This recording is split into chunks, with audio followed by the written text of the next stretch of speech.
Stand up, New York Giant fans. I got one of my favorite Giants content creators on the channel today. I've worked with Kidblue a bunch in the past. Got to go to the Giants game with him. Great guy. I'm excited to have Kidblue on the channel. Some of my mods will definitely be dropping his link throughout the stream. But KB, man, thanks for coming on, buddy. I appreciate you having me on, man. Let's get this going. How you been? I've been great, man. I've been great. I'm settling in the new house now, getting the studio set up. Everything's looking good right now. Everything's on the up and up, man. How about you? Pretty good. I'm still waiting for this thing to finish. Let me turn my volume down here. Still waiting for this, everything to get back to normal. But yeah. Starting to get back there. I still haven't been able to get my hair cut, so I look like a caveman. But other than that, it's going pretty good. What's going on, everybody? What's going on, Cushmaster? What's up, Sabrina? What's up, John Williams? Afghanistan, Alex Sports, Bradley, sports expert in the house, Nikki in the house, Christoph Porzingis, sports in the house, Harrison Jolly, Isaiah Fernandez. Try to shout out everybody at the beginning. Jersey Life, John in the house, D Wins, Vibes, Gabriel, Christoph Porzingis, NY Sports Up, Tulsa Time, Harrison Jolly. All right, I did enough. What's up, Sam? What's up, Lives? Thank you guys for being here. So, in case you guys have not followed me on Instagram yet, one thing that I'm going to start doing that's new is I'm going to have you guys ask me questions for the live stream. I'm going to answer 3 a week just so everybody feels like they get an opportunity. Sometimes I don't get a chance to get to everybody's questions. I picked out 3 for the stream. We're going to start with that. Kidblue and me will go back and forth, and then we'll get to some questions with the chat because obviously a live chat, you want to answer the questions from the chat. But I picked out a couple, just some different questions that maybe we could have a good conversation about. And the first question I wanted to talk to was Isaniel30. I think that's how you pronounce it on Instagram. And also I wanted to shout out Al Batts. Thank you for joining the channel. I saw that before I went live. Thank you very much. Isaniel says, do you think Jason Garrett is a one and done if he has a good year this year? So I'll let you start with that, and then I'll feed off of it. Right. I definitely think it's a strong possibility, just because he has head coaching experience, and I've said this before. We want. This sounds very I don't know, ironic and counterproductive, but we want Jason Garrett to honestly find another job somewhere else, because if he does, that means he was very successful with the Giants. I mean, I think Jason Garrett has the potential to leave next season. I don't really want him to, but if he does, that means the Giants were successful. It's a big possibility he can't go one and done if he is successful because he was a head coach. But yeah, I think it can happen just because I'm really hyped up for this Giants offense. I think they can be a top 10 offense, and that's not me being biased. I mean, that's all the research I've been doing for the coaches and stuff like that, and how Jason Garrett's scheme really fits this offense and the personnel around it. So, I think he can. Yeah. I'm going to be a little hesitant there. I'm with you. I'm very excited about this offense this year. I think the offense, thank you so much, Malik, man. I'm going to get to that 1 second. I think this offense this year, like you said, definitely has the opportunity to be a top 10 offense. I completely agree with you on that. If everything breaks right, if the offensive line performs maybe a little bit better than some people anticipate, and we're going to get to a question about the offensive line. But I don't know, based on his, whether it's fair or whether it's not, based on his reputation for the Dallas Cowboys, kind of, underperforming with a lot of talent. Never really got them over the top. I think 1 or 2 playoff games.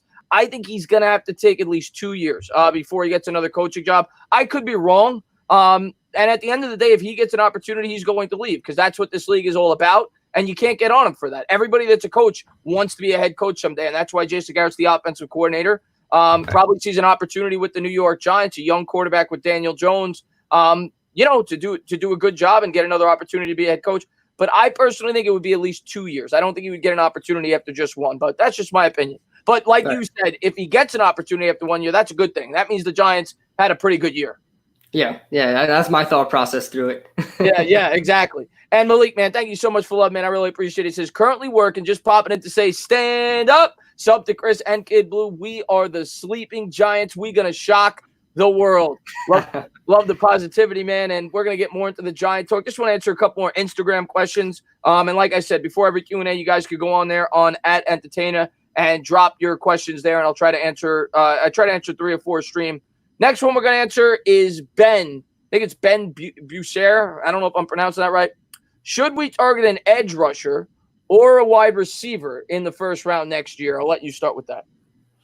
Well, I'll be honest with you. I don't know who the edge rushers are next year, but I do know a couple of the wide receivers next year, and I think it all really depends on where we're drafting from. If the Giants somehow, some way, please God, have a great season next year, and someone like Jamar Chase, who I think can go in the top 10 if he were to fall to us, or what's his name, Waddle from the Alabama Crimson Tide, he were to fall there, there's a possibility. I don't like drafting wide receivers with a first-round pick at all.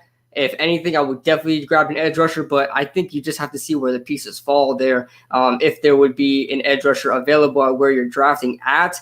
But if the Giants have another terrible season, if they're still drafting in the top 5, I'm all the way going an edge rusher. I think that's way more important than a wide receiver. You can get those anywhere in the draft. Yeah, like you said, it's kind of hard to predict, where they're going to go or what they should do right now, because I mean, quite honestly, we don't know how these guys at college are going to play. We don't know how the guys on our roster are going to play. What if O'Shane Ximenez goes out there and has 13 sacks this year? Or what if Lorenzo Carter takes a huge step forward? And maybe then I feel the wide receivers a bigger need. But right now, if you ask me, obviously I think we lack a top-tier edge rusher. I think most Giant fans agree with that. I think most Giant fans probably think that's our biggest need. We definitely need a top-tier wide receiver as well, especially with the aged veterans like Golden Tate on the team. And it's a very strong wide receiver class. But because of that, I think you could probably get a strong wide receiver in the second round. People say it's deeper than this year's class. So if you were to ask me, and I know Greg Rousseau is the name everybody talks about, but if you were to ask me right now, I mean, edge rusher to me is a more important need. But, you're not going to know until, the draft gets closer as to where these prospects rank in. You look at Joe Burrow last year. Nobody had him going number 1 overall at this time. So got to wait and see how it plays out. But I agree with you. Edge rusher, I think, is more important. Right. And then finally, I want to get my last question. We're going to get to some questions from the chat. Darnell asked, do you believe the Giants' offensive line could crack the top 10 this year? I'll let you go, Kidblue. Oh, man. See, a lot of people rag on me because I made the exact same video I wanted to make this year, but last year. I probably came out with the video a year too early because I was getting hype about the offensive line last year. I thought Mike Remmers would be better than he got credit for because he had switched to guard and he wasn't very, very accustomed to guard. So I thought he would be better playing at his natural position at right tackle. I thought Will Hernandez would take a huge step forward. I thought John Jalapeno was as good as Dave Gettleman said he was. And I thought Nate Solder would have a better year, obviously, than what he had last year. And last year, it didn't work out. So this year, I'm a little hesitant to say it's going to be a top 10 offensive line just because I don't want to keep saying that every year. But I'll tell you what, I'm very optimistic for it. I'm very optimistic just because Kevin Zeitler has been consistent. Will Hernandez has been getting better. Nate Solder is still a huge question mark. Don't even know if he's going to play day one, if they really want to deal with him. I think they are going to just because he gets paid too much. But Andrew Thomas, I think, is going to be consistent no matter where you put the guy. And if Matt Parrott gets some playing time, we'll see Shane Lemieux as well. The center position is still a huge question mark. But it has the potential of being a top 10. I'm just not going to go as far as saying that just yet, just so I don't eat my words next year. Yeah, I am. I've kind of been pretty conservative this offseason in terms of my expectations. I really like the future of this team. I thought they had a really strong draft, but I'm not trying to set the expectations too high. Do I think it's possible? Sure. Do I think it's likely? Probably not. I mean, as much as I like Andrew Thomas, I think he's going to do a fine job. I think he's going to be one of the cornerstones for this team going forward. He is still a rookie at the left tackle position. Do I think he'll perform well? Yes. But you're also asking Nate Solder, who I actually think will be starting on the right side, to play a new position. He wasn't very good last year. I think our guards will be strong. I think Hernandez will play better. Zeitler, you pretty much know what you got, but we got a huge question mark at that center position. We don't even know who the center is going to be yet. I'm sure we'll talk about that throughout the stream, but I hope, going into this year, though, if you tell me by year's end we're league average and trending up, I'd be very happy. If we finish 16, to me, that's a huge step forward. And with all the young talent we got on this roster that aren't even going to have an impact this year, unless Shane Lemieux becomes the starter at center, then you got Lemieux coming in. Obviously, you got Matt Parrott coming in the following year, or that's the plan right now. So I love the future of the offensive line. I think it's a little premature to go into the year thinking they could be a top 10 offensive line, though. Right. Completely agree. Yeah. But thank you, everybody, for being here. We're going to get a couple of your questions, and Kidblue's going to feed off of it. Tana, throw your headphones. Well, no, I'm not going to throw my headphones. We didn't draft Daniel Jones tonight. Wilhelm in the house. What's going on? What's going on, Barkley? Thanks for popping in. What's up, Chris Leone? Let's see what we got. Go ahead and ask your questions, guys. Spencer Pulley. All right, you know what? Let's talk about that. It wasn't a question. I just saw somebody say Spencer Pulley. I don't think I've got your thoughts on this yet, unless it was at the round table. Right now, who do you think the Giants center is going to be? Who are you rooting for to get that job? Whether it's Pulley, whether it's Gates, whether it's Lemieux. Who do you think's the favorite? And who would you like to see be the starting center for the New York Giants?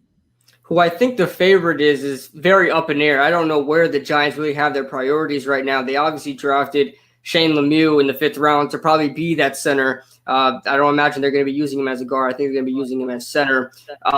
So I'm definitely rooting for Shane Lemieux. I think Shane Lemieux, they're rooting for Shane Lemieux as well, being that he's the guy they drafted. John Jalapeno is an undrafted guy, and Spencer Pulley is a guy they brought in, who they did resign, but Shane Lemieux is definitely a guy I'm rooting for. I watch him on film. The guy is spectacular in the run game. Yes, he has some questions in the passing game, but Shane Lemieux is a guy I'm rooting for.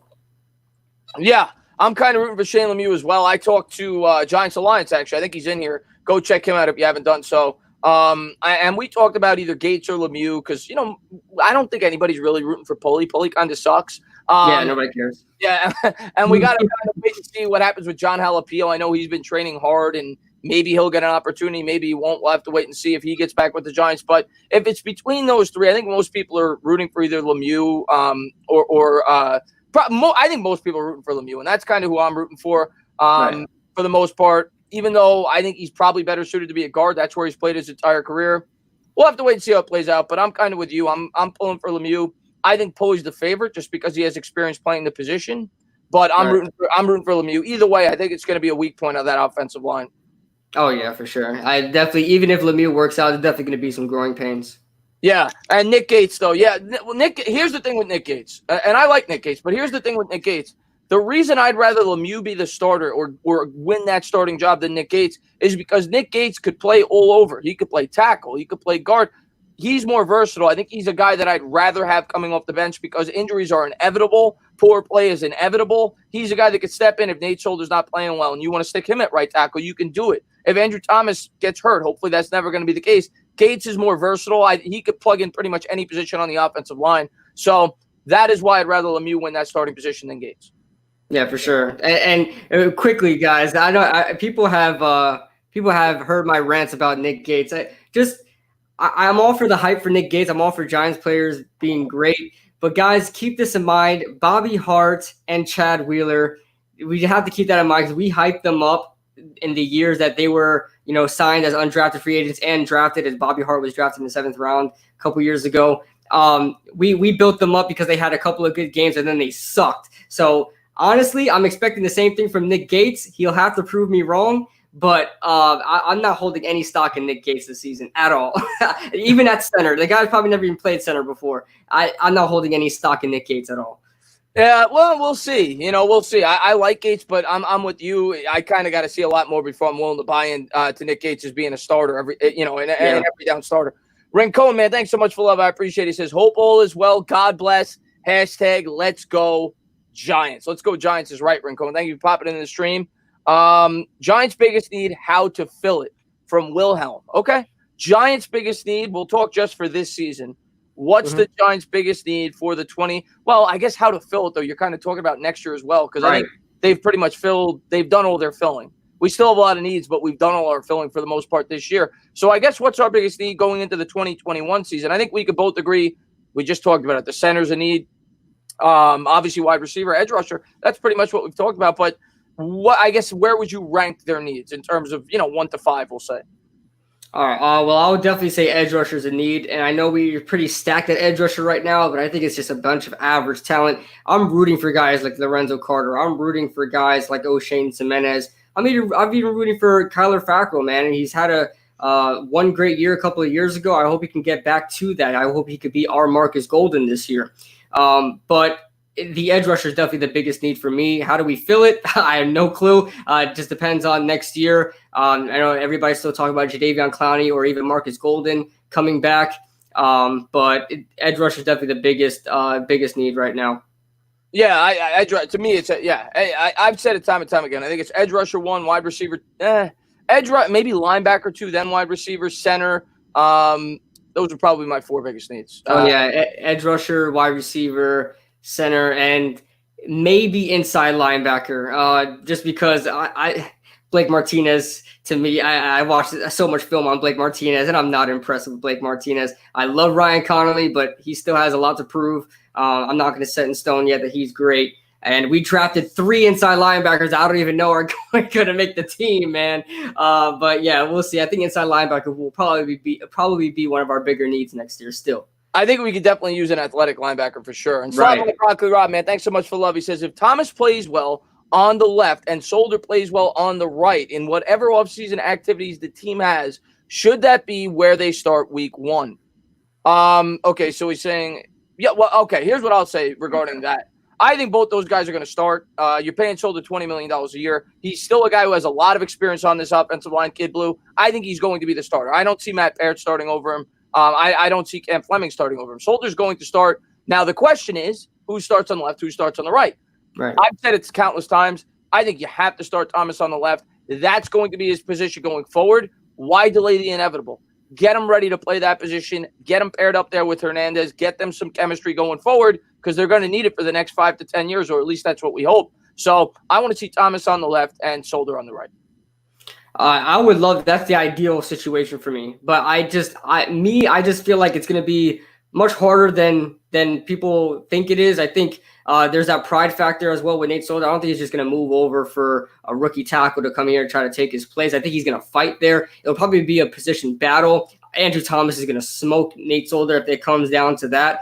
But I don't know, just because we look at a couple of years. Evan Engram wasn't the starting tight end through training camp and things like that. He had to work his way to the starting lineup, even though everybody knew he was going to be the starter. I think everybody knows Andrew Thomas is the better tackle, but I think they're going to give Andrew Thomas that kind of treatment of earning his way to the franchise left tackle spot to protect Daniel Jones' blind side, and I'll be okay with it. You know what? Because out of all the tackles, Andrew Thomas would be the guy that I'm okay with starting at right tackle in the beginning of the season, just because he did it in his collegiate career. Started at right tackle as a freshman, won awards. I think he won like second team All SEC at right tackle in the year he started at right tackle, and then he switched over to the left side and just didn't skip a beat. He stood there on left tackle and just progressed even more. So just based on what he did in his collegiate career, I really have no problem with him starting on the right side. But yes, I agree with you. Ideally, I want him on the left side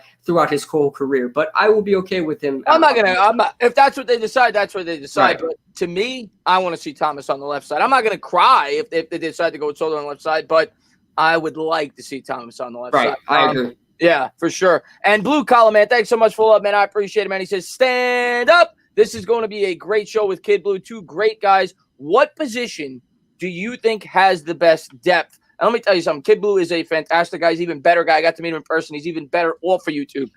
He's adorable on YouTube. He's even better off. But Blue Collar, as far as the most depth on this team, I'll start with that. The most ironic thing, KB, I'm going to go with the tackle. And that is crazy for me to be saying that. But, if you would have said that over the last 20 years, where's the most depth on this team, you would never even think that would be the last position you would think. But you look on this roster right now, you draft Matt Barrett, you got Nate Solder, you got Andrew Thomas, you got Cam Fleming, you got Nick Gates, you got 5 guys that can play the tackle spot, 5 guys that at some point in their careers outside of the rookies, who we have high expectations for, have been able to display that they're at least adequate tackles. So we might not have the best tackles in the league, but if you ask me where's our most depth, the first position that came to mind when he said it, it's either D tackle, interior defensive line, or the tackle position on offense.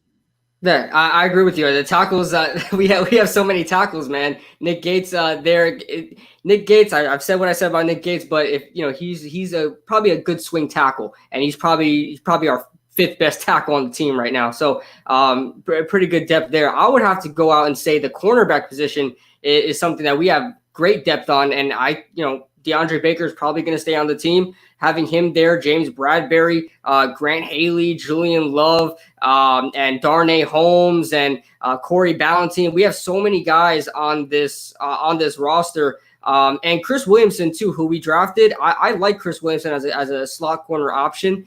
we have so much depth at the cornerback spot that we may cut 2 guys that probably can contribute to a lot of other teams, including this one. We might cut some really good cornerbacks just because we have so much of them. And that's a good problem to have. But guys like Corey Ballentine, who I've been rooting for since last year, he may be on the roster bubble. Grant Haley, say what you want about him. He won the slot corner position last year in week 1. So, he may be on the roster bubble as well. So to me, cornerback is probably one of our biggest depths at the roster right now on the depth side. I agree with that as well. I think we're deep at those 3 areas: defensive tackle, defensive line in general. The offensive tackle position, and I agree, the cornerback spot. We're deep there. Where we're thin, you got to go wide receiver. I think we're incredibly thin there. Edge rusher, because we don't really have a top guy. I would say those are probably our 2 thinnest spots, maybe the middle linebacker position as well. But the 3 spots we mentioned, I definitely think are the 3 biggest. Drippy PJ, man, thanks so much for love. Everson Griffen is still on the market, he says. All right, let me get your thoughts on Everson Griffen. I did a video on that. I'm not sure if you did. Let me get your thoughts on Everson Griffen and whether or not you think he's a fit for the New York Giants or whether you think he's even a realistic possibility. I'm going to reserve my thoughts right now as far as if he is a realistic possibility because, with this whole hybrid scheme that they're running, you never know who they're going to bring in just because they run pretty much everything. So you never know who they want to be, who they want for, a gadget role or someone to come out in a certain scheme, certain formations. But as far as Everson Griffen goes, I'm really not pulling for him, man. He's just a 4-3 guy. It would add more versatility on the team, but I'm probably not. Just looking back on it, before I said I would want him, but now I'll kind of pass on. We don't have. I don't mean to interrupt you. I'm just seeing people in the chat. Harrison, I didn't miss anybody's super chat. I just don't want to interrupt the conversation. Harrison, I see your super chat. I see everybody's super chat. I'm going to get to everybody's. I'm just not trying to disrupt the flow of the conversation. Right. So don't leave the show. Don't get upset. I have not missed your guys' super chats. I'm going to get to them. But go ahead, KB. Yeah, my bad, guys. But as far as Everson Griffen goes, I'll probably have to pass on him, man. We primarily run a 3-4 scheme. And we don't even have adequate guys for that scheme. And we don't have guys that are like top-notch top edge rusher at that position. To bring in a 4-3 pass rusher, it would kind of force our scheme to lean more towards a 4-3 scheme. Everson Griffen is way better than any of these other guys that we have. And if we switch to a 4-3 base, we don't even have the roster around to do that. So it'll kind of mix a lot of things up, and I don't think it will be good for the team. I'd probably skip out on Everson Griffen. Yeah, I mean, Everson Griffen is a very good pro, but I'm with you. He doesn't fit. He's not versatile. He doesn't really fit what we're looking to do. The other thing is that you got to realize right now, technically, until he gets signed somewhere else after the Giants signed him on the tender, right now, Marcus Golden's a New York Giant. If somebody doesn't sign Golden by the 22nd, there's no way we're going to have Everson Griffen because right now I think we only have $16 million in space, and we still haven't signed 9 rookies, and that's including all of our top picks. So you factor that in. The Giants don't have much cap space to begin with, so I honestly don't see Everson Griffen coming here. I don't think he's a great fit. He's, like you said, he's not very versatile. He's kind of married to the 4-3 defense. So I don't really see it being the best of fits. And the other thing is you got to think of it from Griffin's perspective. If you're Everson Griffen, how old is he? 33? In his 30s, yeah. He's in his 30s. If I'm Griffen, why in the world am I going to go to a scheme in which I've never played? I'm not a 3-4 outside linebacker. I'm gonna have a limited role with the Giants. Maybe I'm out there 55, 60, 65% of the time. Why wouldn't I rather go to a team that runs a 4-3 and a team that could compete to win for a Super Bowl, neither of which the New York Giants offer me right now? So I just don't think it's a good fit on either side. Right, I completely agree. And Harrison, man, thanks so much for love, man. I really appreciate it. He says, yo, what's up, guys? Unbelievable. Saquon MVP vid, Kidblue. Super high-end. Going on the Entertainers channel would be so insane beyond belief. Stay safe. Yeah, I'm going to start that next week. I don't know if I announced that during the live stream. I announced it in one of my videos. I don't know what day I'm going to do it yet, but sometime next week, guys, I'm going to start having subscribers on the channel. I'm going to have like 3 or 4 shows. You're going to pop on for 15, 20 minutes. Just talk Giants football, talk to the chat. And, I didn't get a chance to watch your video yet. I saw you posted a video about Saquon winning the MVP. I've said it countless times. If the Giants make the playoffs this year, Saquon Barkley is going to be in contention for the MVP award. Yeah, I think he's going to be a huge part of that. And I think everybody was talking to everybody in the comments was bringing up Christian McCaffrey. But in my opinion, with the scheme that we have here with Jason Garrett, if Saquon Barkley is successful, it's going to force the whole team to be successful. I think Christian McCaffrey pretty much did things on his own. I don't really think they really focus as much as they should have. I know he got a lot of carries and a lot of receptions, but I just don't think it was really focused on him. I really can't explain it the way I want to. But I think if Saquon Barkley has a successful season, he has a season as well as Christian McCaffrey or even better, it's gonna do some damage and have the Giants in a playoff run for sure. Yeah. If the Giants make the playoffs, Barkley's gonna be in the top 5 for MVP. They're gonna revolve the whole offense around him. And Gator Country Man, thanks so much for the love. He says Tampa Bay Bucs, Super Bowl champions. Oh, by the way, Harrison, thank you, Harrison, for the shout out, man. I appreciate that. Harrison's the man. If you guys have not done so, going over to Kidblue's channel, check him out. Great channel, great guy. One of the best, nicest guys I've ever worked with on YouTube. So I definitely recommend everybody check him out. Puts in a lot of work over on his YouTube channel. As far as the Tampa Bay Super Bowl champions, I've given my opinion on Tampa Bay time and time again. I think they're one of the most overrated teams going in. That's not to say I don't think they can make the playoffs. I don't view them as a Super Bowl contender. I want to get your thoughts on the Tampa Bay Bucs. Yeah, and I definitely have an opinion on the Bucs, being that I'm in the Tampa area. I got plenty of coworkers, plenty of friends that are Tampa Bay fans, and they're all split. I'm telling you right now, you would be shocked to believe how much Bucs fans are pissed that they have Tom Brady instead of Jameis Winston. They love Jameis Winston down here, man. I don't know what it is, but I don't know what's in the water down here, man. I told you guys about the water down here. It's not good, all right? Stay away from the Florida water. But Tampa Bay Buccaneers, Super Bowl champions, I definitely think it's a possibility, but I definitely think it's not likely.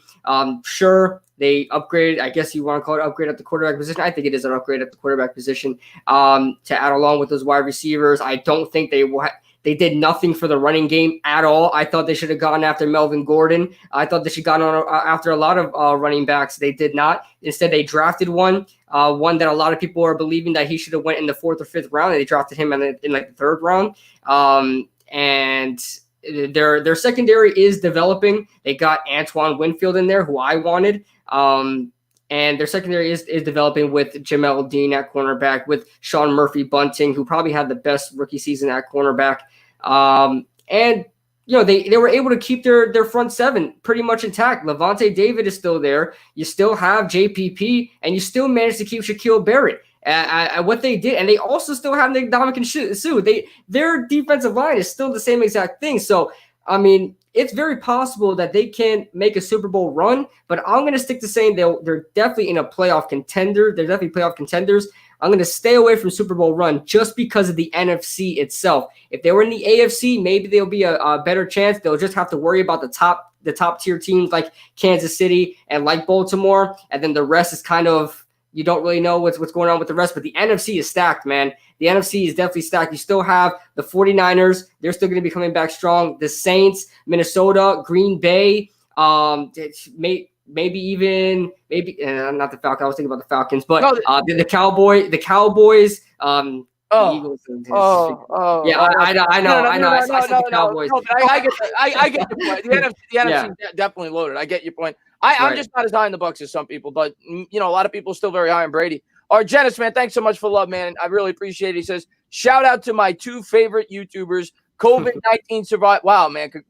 I'm glad to see you healthy, man. COVID-19 survivor, and both your videos have kept me positive throughout it all. Thank you guys so much for everything you guys do. God bless. Wow, man. God bless, man. I really appreciate that, man. And I'm glad you're healthy. Thank God, thank God you overcame it and everything else. So thank you so much for being a great subscriber, and thank you for the very kind words. And I'm glad that you're doing well, Argenis. Thank you very much. Al Bats, man, my man. What's up, man? $10 donation. He says, wide receiver is the number 1 need. We need to talk about coverage sacks on D. If our limited wide receiver scan can separate, no line can hold blocks for 7 seconds each play. Wide receivers definitely a huge need, Al. And edge rush, at the end of the day, I'd be completely fine with either one of those positions next year, which was the question that was posed at the beginning. We definitely need a wide receiver that can create some separation, especially with Golden Tate getting up there in age. So yeah, Al, I mean, I agree that Daniel Jones is definitely going to need a supreme weapon. Now, I think Darius Slayton could take a big step forward this year, but yeah, I agree that they're going to need another very good wide receiver, probably in next year's draft, or at least in free agency if they decide to spend the money there. He's right though. If your wide receivers can't get open, it's going to be hard to throw the football no matter how good your offensive line is. But the one thing I'll say to that, Kidblue, if you could run the ball effectively, it's going to make your wide receiver's job that much easier. Because with a guy like Saquon Barkley, Right. I don't know if you need the greatest receiver in the world. You need good receivers.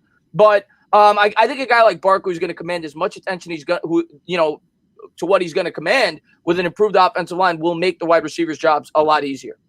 Yeah, and every time somebody asks me a question about the offense on which position can do better and how is this position going to do, I always circle back to the offensive line. The offensive line is the heart of the offense. If you have a bad offensive line, there's so many things that handicap you. If you have a bad offensive line, you're not going to be able to run the ball. In turn, you're not going to be able to pass the ball. Because you have to run to set up the pass. And to me, with the offensive line, if it does a lot better, our wide receivers are definitely going to look a lot better than they are, just because maybe they'll be out there longer. You can't. He said it. He said himself. No O-line. Oh, what did he say? No O-line can hold a block for each set. Oh, but he was talking about something else. But anyway, the wide receiver is definitely a huge need on the team right now. And one thing, if we do go in the draft and draft Jamar Chase or whatever, I think that's a huge step for the Giants. Don't get me wrong, guys. Do not get me wrong on that. I'm still holding out for this wide receiver room. Golden Tate up there in age, and Sterling Shepard constantly getting injured and concussed. But Darius Slayton, I'm still holding for him as well. Wide receiver is a huge need, guys. But if I'm going to go out in the draft, I'm probably going to get Jamar Chase. Yeah, he seems to be at the top of everybody's list. Everybody's saying he's right. a wide receiver. We'll see. I'll definitely be doing some videos on future prospects for sure. The Imp, man, thank you so much for the love. And he says, did you get the last one? I don't know if you're referring to another super chat. Yeah, I think that was when you addressed the super chats before. I think that's what he said. Yeah. Sorry, Imp. I didn't. I think I did. New York Flight, man, what's going on, man? Thanks for popping in. He says Kidblue looks like he pushes drugs in Miami. Listen, man, don't talk about my night job like that, man. And then he doubled down another $2 donation. He says Kidblue looks like he sells fake CDs in Brooklyn. Oh man. You do look like you would sell fake CDs in Brooklyn. I'm not gonna lie to you, Kidblue. Listen, man, I gotta find a way to get a clean haircut like this, man. I gotta find a way. And then we got Ty, man. Thanks so much for the $2 donation. He says, "What's up, Kidblue and Entertainer? Love the stream, man. Thank you so much for tuning in, man. He's got a channel over there as well. Go over there and check him out. I'd like to have him on the channel when sooner than later." JB with the $2 donation. Who do you rather have in the slot, Tate or Shepard? I'll let you start with that one. Tate or Shepard? Who do you like better in the slot? Man, that's a good question. Well, Tate has been extremely successful on the outside before. He can play both outside and the slot. I'd probably be more comfortable putting Shepard in the slot. I think Shepard is more dangerous in the slot than Tate is. I think Shepard, when he's healthy, is an insane wide receiver. His route running is out of this world. I think he most certainly should be in the slot. But you can put both in the slot. There's two slots on the offense. You could put both in the slot at all times if you really wanted to. But if you're asking me, Shepard all the way. Yeah, I would actually lean Tate in the slot more. But you know what? At the end of the day, I don't really view either one of them as a guy that I want on the outside full time regardless. Right. I look at a guy like Shepard, though. The guy suffered so many concussions. I feel like you're prone to maybe getting bigger hits over the middle of the field. So I don't know, just for that reason alone. But I really do view both of them as slot guys. I really do. Right. Now, I know they're both capable of going to the outside, but we don't have that second guy on the outside. Now, maybe one of these undrafted free agents we brought in could prove to be that guy. I'm not a big believer in Coleman. I'm not a big believer in anybody else on our roster. Of the undrafted free agents, maybe Benjamin Victor gets an opportunity, maybe somebody like that. But I don't really think we have a really good second threat on the outside. But they'll mix and match. You could put Engram on the outside at times. But to me, they're both kind of like slot receivers. I don't really view either one of them as a guy that I trust on the outside full time. Right. And Golden Tate has had some experience on the outside. Sometimes he lines up on the outside. Sterling Shepard rarely lines up on the outside. I mean, it's very rare. This guy's always in the slot. So if you put Sterling on the outside, I think he's going to be extremely uncomfortable. So yeah. If anything, I'll probably put Tate there. But yeah. They're both slot guys to me. That's the way I look at it. And Harris, you don't have to apologize. You don't have to donate that, Harris. I was just letting you know. He says, "Hey, my bad for being impatient with the super." You don't have to apologize for that, man. I was just letting you know because I saw a couple people put it in the chat. And John with the $2 donation, he says, "Sup, Kidblue, have you checked out Micah Parsons yet?" I have not. I'm assuming he's a draft prospect next year. I have not. But he's a linebacker. The linebacker. Okay. Yeah. Is he an off ball or? I have not done enough. I've seen highlights. I have not done it near enough. I haven't even looked into next year's draft that much. I've looked at highlights of some of the wide receivers. Everybody loves Parsons, though. That's all you hear about. People are very high on him. I'll probably look more into it maybe in the next couple of weeks, but I'm kind of waiting. I kind of want to save my draft coverage for after the season or at least when the Giants are out of it. Hopefully they're not, but that's when I really want to jump into next year's draft. But, yeah, he's one of the most popular guys. Him and Rousseau. By Giants fans are the defensive players that most Giant fans are looking at right now. Where's Parsons coming from? You know what school? Oh God, I forgot. I think it's Michigan. I don't want to sound Somebody will say it's all right. Yeah. But he's a linebacker prospect. I know that, and I saw highlights briefly, but I have not done any research on. It's Penn State. I knew it was Big Ten. But gotcha. What's going on, Viz? Thanks for popping in the stream. Victor Cruz coming back. No, Victor Cruz has been out of the league now for how long has he been out of the league? 5 years, 4 years? Something like that. Yeah, it's crazy it's been that long. Yeah, but yeah. Yeah, Victor Cruz is done. He was done after he left the Giants and went to the Bears there. He didn't he didn't make the team. He got hurt. He got hurt again. Yeah, he didn't so he's done. JB, man, thanks so much for the love. He says, do you think Evan Engram, you don't have to apologize, Jesse Bryan. I love when I get apologies for being late. Nobody has to apologize for being late. Thank you for being here. I know this is a dead time of the season. We still got over 200 people in here. Thank you guys for all your love and support that you always show the channel. Thank you guys for being here. JB with the $2 donation, he says, do you think Evan Engram plays a little wide receiver on the outside? I'll start. I think they're going to play him on the outside a little bit. I don't think that they're going to put him there full time. I think they'll move him around. He may play some H-back. He may line a little bit up in the slot, play at the tight end. But I think he's still going to be predominantly used on the inside as a tight end and maybe in the slot because that's where he poses a threat in terms of a mismatch. When you put him on the outside, he's no longer a big mismatch. So, I think a little bit, but I still think he's mainly going to be used as a tight end. Completely agree. And, I don't really think he will be classified as a one wide receiver if he's on the outside. I mean, we look back. I was just looking at Giants highlights earlier today, just looking at 2014 and beyond with Eli Manning. But Larry Donnell lined up on the outside plenty of times. And Larry Donnell was nothing close to a wide receiver. So, he'll still be a tight end. I think people can still consider a tight end if he plays a little outside. That's just a lot of tight ends do that. Travis Kelce does the same thing. But yeah, I know where that question is going, JB. Your probably next question is should Evan Engram be a wide receiver? I say hell no, he should not be a wide receiver. You're taking the mismatch advantage away from him when he transitions to wide receiver. Evan Engram is strictly a tight end. Will he play outside? Absolutely. On one-on-one coverage. When it's him versus another defensive back, they'll probably put him on the outside a couple of times on man defense. But Evan Engram is a tight end. Yeah, I'm with you on that. I'm going to get to the next donation. Just want to say hello to a couple of people that popped in. QC, what's going on, QC? What's going on, Jarvis Drew? Some of my best guys in here. Dylan McDonald, try to shout everybody out. Johnny Weaver, thank you for being here. Griffin, thank you for being here. Griffin says, could Joe Judge play center? I hope not. We need him to coach. We don't want him getting killed at the center position. What's up, Alex Smith? What's going on, Gabriel? Thank you for being here. Afghanistan. All right.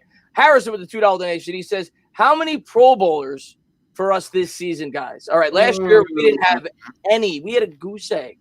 And I can't remember the last time we had a goose egg at the Pro Bowl. I'm sure it's happened since we watched the team, but I can't remember. I'm going to say Saquon for sure. I'm going to go Saquon's going to be a Pro Bowler. I'll go Daniel Jones, baby. Woo! You never know. I'm not gonna give names. I'm gonna go that the Giants have 3 Pro Bowlers. Maybe they get a special teams guy. I think they're gonna get 3 Pro Bowlers, and I think Saquon Barkley will be one of them. That's my number. Okay. I'll agree with you. I'll say 3. I think that's a conservative number. I think that's probably the right number. I'll say Saquon. I'll throw in James Bradbury, and you know what? I'm throwing in Dexter Lawrence too. I'm gonna throw in Dexter Lawrence in there. Yeah, I can't give a name on the defense because there's a lot of guys that I think could break out. I think one of them will. I don't know who it's going to be. I don't know if it's going to be Dexter Lawrence. I don't know if it's going to be, Peppers. I don't know if it's going to be McKinney. One of those guys is going to break out. O'Shane Jimenez, Lorenzo Carter. One of those guys is going to break out, make the Pro Bowl. Barkley will make the Pro Bowl. And being that Joe Judge is, a big-time special teams guy, somebody from special teams makes the Pro Bowl. So that's what I hope. Oh, Cody Core, baby. Cody Core. Cody Core was great. Cody Core was great last year. Oh, yeah. And let's see what we got here. God, Bad Dog told me how to pronounce the name. He's doing me a big favor. I can't remember what he said. Is it Meta? I can't remember. But he's doing me a big solid. He's going to get me some patches for my channel. Thank you so much for the $10 donation. He says the season will go according to if we can dominate the line on both sides. The offensive line will make Barkley run up and down the field, and the D-line will help the secondary shut down the receivers, win the trench wars. Yeah, I mean, to me, Kidblue, to me, that's the key every year. That should be the key every game. Football to me, has always been won and lost in the trenches. And the good news is, on the defensive side, I actually think we have a pretty good defensive line. Yeah. I do. I don't know. I don't think we have a good pass rushers really, but we're gonna have to generate pressure up the middle. I think that's where our biggest strength is on the defensive side. That and the secondary, and we're gonna need to cover well. And that's how we'll generate a pass rush. But I do think we're gonna do a good job in terms of the defensive line. I definitely think it's above average. And I think they're versatile. I think a lot of those guys could play in the 3-4 and the 4-3. On the offensive line, I still think there's some question marks, but I definitely think they'll be improved, not just for the additions, but also due to the fact, one, I think Mark Colombo's a very good offensive line coach.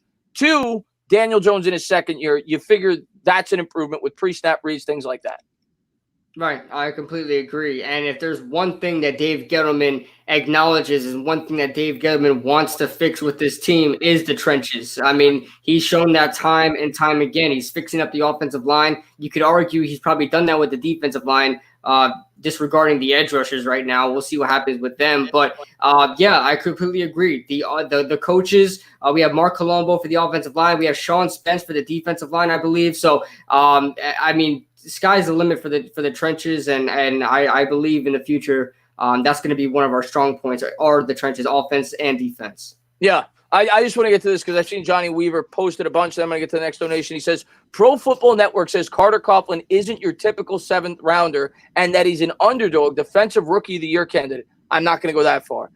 He also scored a 9.8 out of 10 on the relative athletic score. Very rare. And I remember when I did a video on Carter Coughlin, he had a higher, however PFF grades these players. Half the time, I don't know what the hell they're doing, but he had a higher grade than pretty much, I think it was any edge rusher in, it was either in his, I think it was in the Big Ten.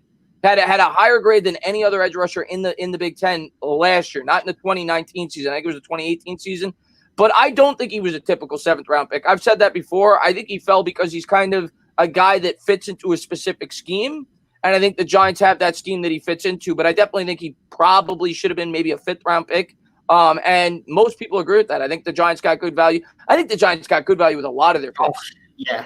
I mean, except the three inside, I really like Tay Crowder, but Cam Brown and TJ Brunson, I think they're just – I don't really care about those picks too much. But the rest of the draft was insane as far as the value goes on guys that potentially makes the team. And Carter Coughlin, man, this is the type of guy that – I think can make the roster, and if everything goes right, if he adds a little muscle to him, man, his speed is insane, but his football IQ is great. This guy will beat you with not just his physical ability, but his smarts and wits. He knows how to use certain moves, knows how to get inside, knows how to stunt. I mean, I love Carter Coughlin. But I'm reserving my thoughts on him. We'll see what happens with Carter Coughlin, but I'm rooting for him.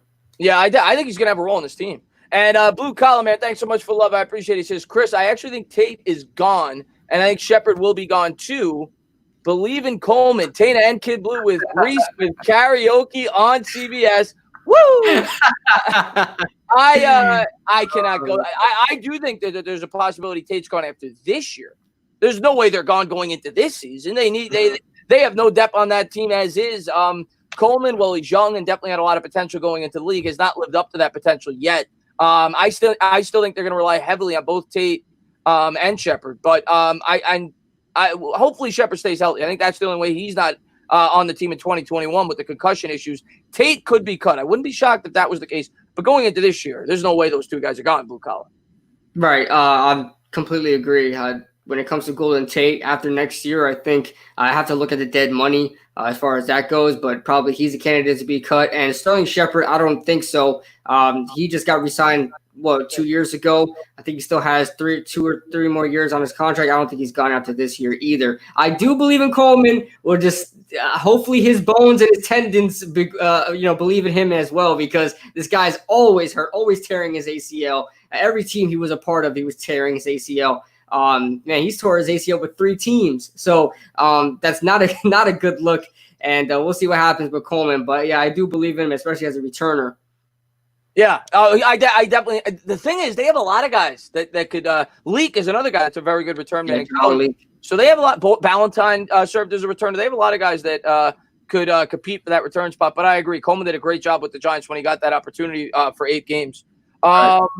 Stiltman, man, thank you. So, by the way, Stiltman, I say this every time I see him.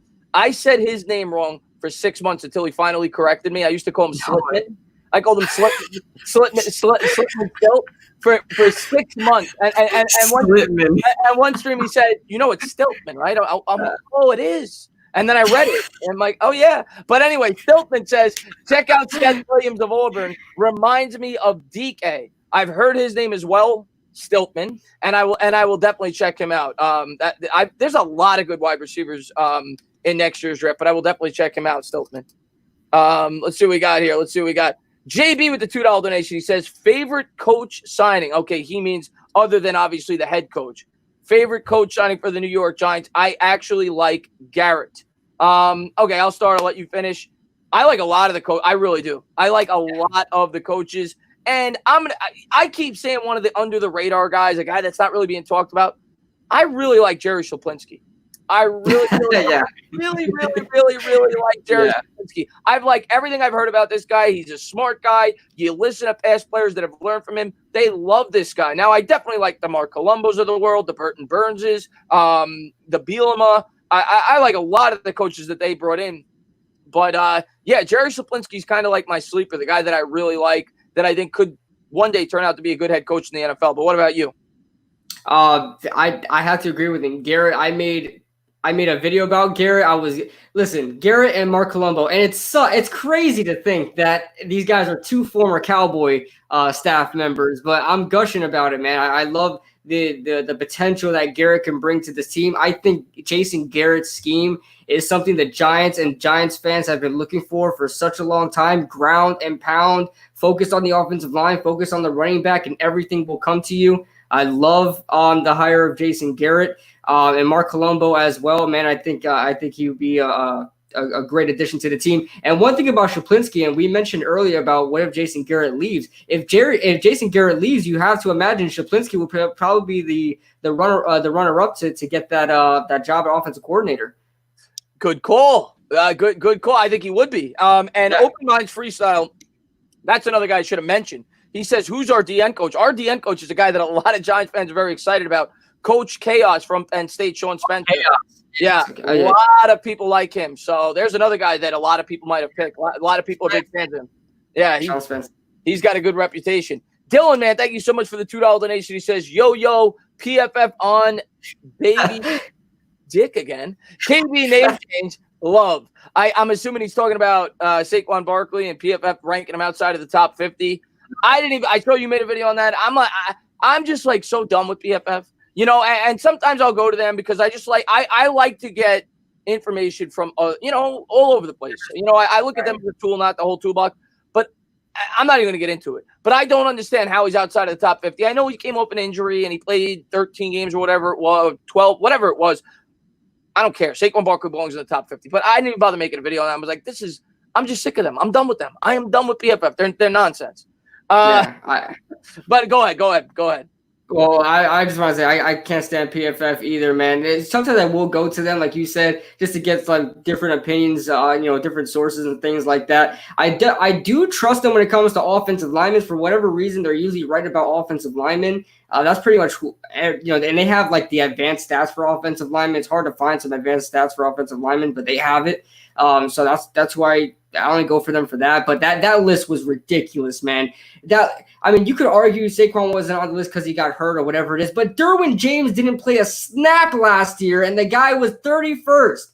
He didn't play a snap last year. He tore his ACL before the season started, and the guy still ranked 31st.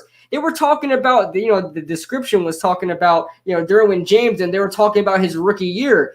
Man, this is 2020, man. I don't get it, man. They just it's blasphemous to put Christian McCaffrey 10 and Saquon Barkley below 50. It's blasphemous. Yeah, it was ridiculous. And there was a lot of other big names. Ezekiel Elliott wasn't on there. Aaron Rodgers wasn't on there. There was a lot of big names that weren't on there. And I think they do it for shock value. That's my honest opinion. And my man PTA Sports, he was on the channel yesterday. I saw he gained a lot of subscribers, so I'm glad. Hopefully my subscribers went over there. They like his content. He did a great job last week. Go over there and subscribe to PTA Sports. He says, "What's up, guys? I got my eye on you, Kidblue." He's looking at you. Got my eye on you, PTA. And Al, thanks so much for love, man. I really appreciate it. Phenomenal subscriber of mine. Always shows love. He says, either of you following Chris Sims' top 40 quarterbacks. Haskins, number 39. So one of my subscribers told me about this, and I'm going to make a video wherever Sims ranks Jones. He still hasn't ranked him. So he's up to, I think, now the top 20. Let me finish the super chat. He says, Haskins was number 39. Jones will be top 20 for all of you Gettleman bashers. Yeah, that's a good point there. But yeah, Haskins there. I'm a little surprised there. I mean, Haskins wasn't very good last year, but he's still a starting quarterback. But Daniel Jones should get some love there, already in the top 20 on Chris Sims' rankings, coming off just 12 starts last year. I hope so. Well, where's he at right now? Is he in the top 20? I think he is, because one of my subscribers in one of my comments said he was up to like 22 like a day or two ago. Oh, okay, not bad. I mean, you see a lot of these other media experts are putting Daniel Jones on the index on like 25 and below, which I think is ridiculous to me. Not even from a Giants fan's point of view, you just got to watch it. But so I guess he's just like every day or every week in certain increments, he's releasing these things slowly. Yeah. I guess it's a day at a time. I haven't followed it, but a bunch of my subscribers have brought up the list. All right, well, we'll see, because Chris Sims has some. I think it was Chris Sims, or was it Matt Sims? One of the Sims brothers came out with a ridiculous quarterback list a couple of months ago, right? If I'm not mistaken. I can't remember. I know that what's his name? McShay always hates on Daniel Jones. Yeah, right. But I don't remember.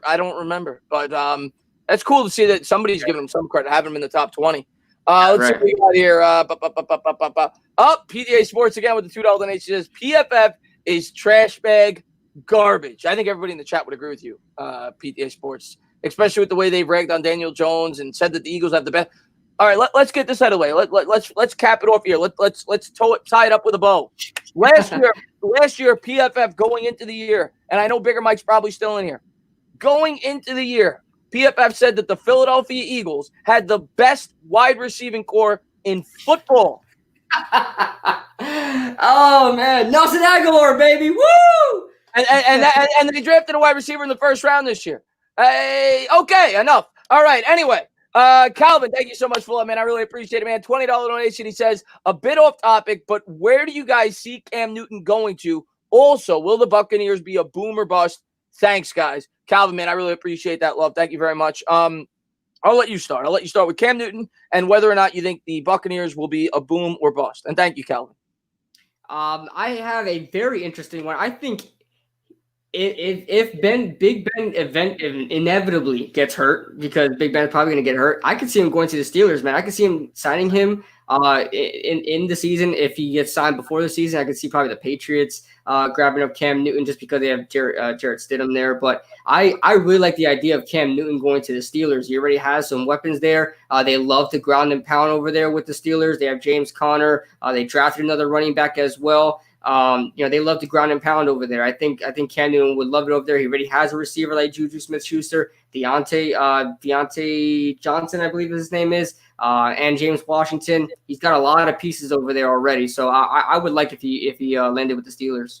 Wow, that Kidblue and me, we think alike. I've been asked this question several times, and every time Steelers to me are the best fit. because really? because you look around the NFL right now.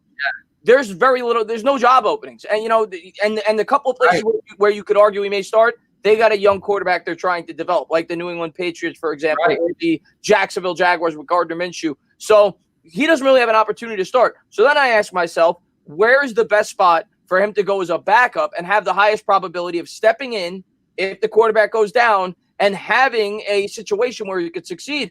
I think it's the Pittsburgh Steelers. Ben Roethlisberger, first off, they got a pretty strong offensive line. They got a good defense. Ben Roethlisberger gets hurt every single year.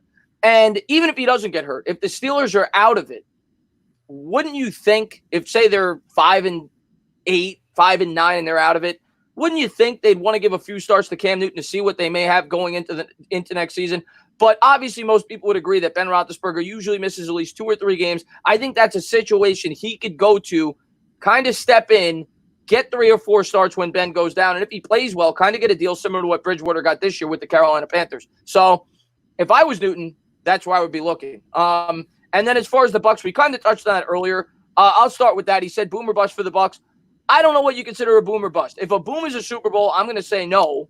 I think they're going to be a fringe playoff team. I think they're going to make the playoffs. They may even win that division. Now, I was very high in the Saints. Now with all this Drew Brees stuff, I know he's going to play, but that might have fractured that locker room a little bit. Right. I worry about that a little bit with the Saints now. So the Bucs may win that division. I'm not 100% sure with that yet. I'm not buying into the Bucs as a Super Bowl contender, though. I don't know if a bust is the right word because I still think they're probably a playoff team, but I don't view them as a Super Bowl team. I completely agree. I think the only way the Buccaneers can be a bust team is if Tom Brady just completely falls off a cliff. Like, Max Kellerman's cliff theory on Tom Brady that he's had for about 4 years now. If that comes true this year, that Tom Brady just completely, father time hits him hard and he just hits a brick wall and just can't complete a pass and, is completely immobile, gets killed by the offensive line. That's the only way I really see the Buccaneers not succeeding. You got to remember the Buccaneers were a scrappy team last year, but if it wasn't for Jameis Winston's 30 interceptions and millions of fumbles, I mean, the Tampa Bay Buccaneers could have been something this year. I think Tom Brady really doesn't have to do much. I think the team is pretty set to make the playoffs. We'll see if they win a division. Like you said, Drew Brees and the whole situation in the Saints locker room is kind of divided right now. So this is the perfect opportunity for the Buccaneers to strike. And like you said, it matters on what you call a boom. If a boom is a Super Bowl, obviously not. Kidblue, you froze. You still there, Kidblue? Or is that me? Uh-oh. Let me know. Looks like Kidblue is frozen on my stream. Hold on. Let me oh, now you're good. I think you're good now. I hear you. I don't see you. Now you're good. Yeah, you froze there for a second. You're freezing a little bit. You know what? Maybe go out and come back in, and I'll bring you back in. Maybe that'll fix it. Go back. Yeah. All right. Because cool. you're freezing a little bit. But let me get to the rest of the donation there. Cher Lewis with the $2 donation. Cher, what's going on, man? Thanks for popping in. He says PFF is all about sabermetrics. What's your Instagram name? My Instagram name is my the same as my YouTube name, but it's not Talking Sports. It's just Entertainer, AH. It's at Entertainer on Instagram. So you can follow me on there. So thank you very much for love. And as far, it's all about numbers, PFF. And I'm waiting for Kidblue to get back on. Hopefully he pops back on in a second. Sports expert, man. Thank you so much for love, man. Thoughts on Minnesota wide receiver Rashad? I don't know enough about him to give thoughts on him. I'll be the first to tell you I do not know much about him. Sports expert. If I did, I would let you know. Let me see if Kidblue's good to go. Talk. All right. Let's see if I'm. Hello. You're good? I think you're good. Yeah, your sound's coming in well. You're kind of delayed a little bit, but your sound's coming in well. But I don't know enough about him. Do you know? All right. Minnesota wide receiver Rashad Bateman. You know anything about him? Sports expert asked. No. Yeah, I can't tell you much about him. I don't know much about him. But I will definitely look into him. What's up, D Coop? Thanks for popping in the stream. Okay, Stupid Video says, will Dexter Lawrence ever be a 6+ sack guy? Now you were on record, Kidblue, is saying that you think Dexter Lawrence could be a potential Pro Bowler this year. Do you think he's ever going to be a guy that's going to get you 6+ sacks? That's a good question too, because Dexter Lawrence is not really known for, big sacks and stuff like that, but he's been known to give some pressure on the interior and doing very well at that. I'll bring you guys back to Jonathan Hankins a couple of years ago, I believe in the 2014 season, I believe it was, where he had like 7 sacks, and nobody even thought that would be possible for Jonathan Hankins that year. So it's possible for Dexter Lawrence, and you know what? He can take that opportunity just because there's not going to be a lot of sacks coming from anywhere else unless one of these edge rushers really break out. So Dexter Lawrence definitely has the opportunity to. Is it likely? Probably not. But, just judging on what Jonathan Hankins did a couple of years ago, I believe it was 2014, it's definitely possible, but I wouldn't say it's likely. Yeah, I definitely think it's possible at some point in his career for sure. Matter of fact, I would guess at some point in his career, he will be a guy that could get you 5 or 6 sacks in a season. I think he's a guy that could generate pressure from the inside or outside, but he's not a pass rusher. That's what we got to realize. This is a guy that creates pressure up the middle, and maybe he will turn into that, but I don't view him as a guy like that, like an Aaron Donald. He's not that athletic, but he's a guy that's going to clog holes. He's going to bat balls up at the line of scrimmage. He's a very good football player. If he gets 3 or 4 sacks this year, I'll be happy. He's not there to get sacks. He's there to collapse the pocket, stuff the run, and create sacks for the players on the outside, but he could. I wouldn't be shocked if he did. And John with the $2 donation, he says, do you see Juju hitting the market, and do you want him? I'll let you start with that. Juju Smith-Schuster, do you think he'll hit the open market, and would you want him with the New York Giants? It depends on what kind of year he has, because his year was totally different from his breakout year that he had. Man, he was completely silent, and so we'll see what happens there. But I wouldn't mind bringing him on if he doesn't demand too much money, like top receiver money, because I don't think he deserves that much. Because we've seen what happens when he gets the spotlight to himself. He's not really a great player when instead of Antonio Brown being there with him. But Juju Smith-Schuster, will he hit the open market? Probably, I would say so. Just because he hasn't been super consistent throughout the years. If he has another great year, that's probably what would help him. But probably not. I don't think they're going to keep him. Yeah, to me, I don't think he's going to be a Giant. I think he's going to command too much. I don't think the Giants are going to want to spend that much on the wide receiver position, but it's going to come down to how he performs this year. If he struggles again, though, then Giant fans aren't going to be jumping for joy to get him to begin with. And if he has a strong year, he's going to want top-tier money. Now, last year, you could point to some factors. If I'm not mistaken, I think he was a little bit banged up. Roethlisberger was out. I think, after week 1. He didn't have Antonio Brown. Like you said, that kind of gave him extra attention. And I don't know if he fits this scheme that well. To me, he's kind of a guy that works in the inside. He had the most catches in the slot in 2018. I remember I did a video on it. So he's not really a guy that we need an outside guy to me. We don't really so much need a slot guy. I like Juju Smith-Schuster. I think he's definitely capable of doing both. I think he'd definitely be our best wide receiver, but I think there's better fits, whether it's in the draft or even whether it's probably in free agency. But I like him. He's definitely a good player. I think you're getting me delayed. You're hearing me like 10 seconds after I'm done talking. I don't know why. Yeah. You know what it is? I'll leave real quick and I hook up my Ethernet cable. Maybe that will work. All right, no worries. I'll talk to the chat. I'll get you back in a second. And OGR, man, thanks so much. Cool. Thank you so much for loving him. If you guys have not done so, please go on over to OGR Sports. Show him some love as well. He says, what's good? Finally had a chance to tune in. What's your guys' thoughts on the possible cap drop next year? I know the NFL has a couple of plans to offset it. Yeah, I saw your video today on it, and I talked about this too like a month ago, talking about how what I think is going to happen, OGR, my honest opinion with the cap, kind of what you said, I think they're going to freeze it. I think they're going to freeze it because the cap on an average year goes up 7-8%. What the NFL might do if they have that big of a decrease in revenue, like you said in your video, people aren't showing up to the stadium. They're not selling jerseys. They're not selling hot dogs. They're not selling tickets. They may not cut the cap, but they may keep it at a said number for 2 or 3, maybe even 4 years, not raise it that 7 or 8% to make up for the difference. So players' salaries won't be going up. Players are not going to be happy about that, but that may be the way that they do it because I don't think they're going to cut the cap by $40 million. I just don't think they're going to do that. Players would be without jobs. Teams would have to cut players. That's not going to happen. So I could see them freezing the cap for a 3 or 4 or 5 year period. And Danny, man, thanks so much for love, man. I appreciate it. He says, what's up, Tana? What's going on, Danny? Thanks for popping in the stream, man. Thank you to everybody for being here. I appreciate it. and I'll try to answer the some questions. Matthew Garcia, appreciate the subscription. And yeah, if anybody has not done so, please subscribe to Kidblue. He's going to be back on the channel in a second. He's just fixing his computer so he gets a better connection. But he's got a great channel over there and having a great time. He's doing a great job tonight. And Cher Lewis, man. Oh, man, thank you so much for love, man. I really appreciate it, man. Daniel Jones adding muscle should scare the hell out of all fans. You never hear of a quarterback ever adding muscle. Noah Syndergaard is a baseball player, and he added 10 pounds of muscle. Who's advising him? You know, I don't mind if Jones is putting on some weight. You know, I think he was 221. I don't mind 230. I do think quarterbacks need to take some hits, but I definitely get your comparison to Noah Syndergaard. I remember, I'm a big Mets fan. I remember that offseason. I think Kidblue's back. Let's see if he's good to go. I remember that offseason. I think you're good now.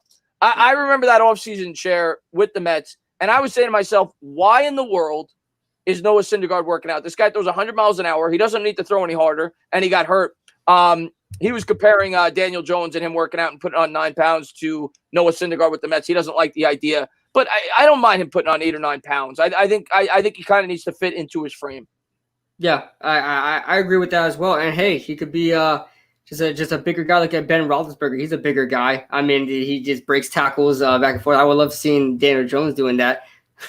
yeah, for sure. I don't think he's ever going to be that big. He's not going to be that big, but it's always a good idea to build up some muscle and, you know, not be a little weakling as a quarterback. Yeah, I think it's good that he puts. I don't want him to put on maybe another 10, but I think it's good that he put on maybe 8, 9, 10 more pounds just to be able to take some more hits. I don't hate that idea. Mm-hmm. Let's see what we got here. What do you think about Saquon Barkley not making? We already talked about that, Nicole, about Saquon Barkley not making the top 50. It's a joke. PFF hates the Giants. The only thing that makes any relevant, that makes any sense with that is that the fact that he was hurt last year. That's the only thing that makes any sense. But anybody with an eyes and brain knows he's a top 10, 15 player in the league. So didn't make much sense, Kidblue. Let's see what we got here. And what's going on, Pumpkin? Thanks for popping in the stream. What's going on, Tony B? Preseason is on. I know. Preseason is going to be here in 2 months. So it's getting quick. What's going on, Nicole? Thanks for popping in the stream.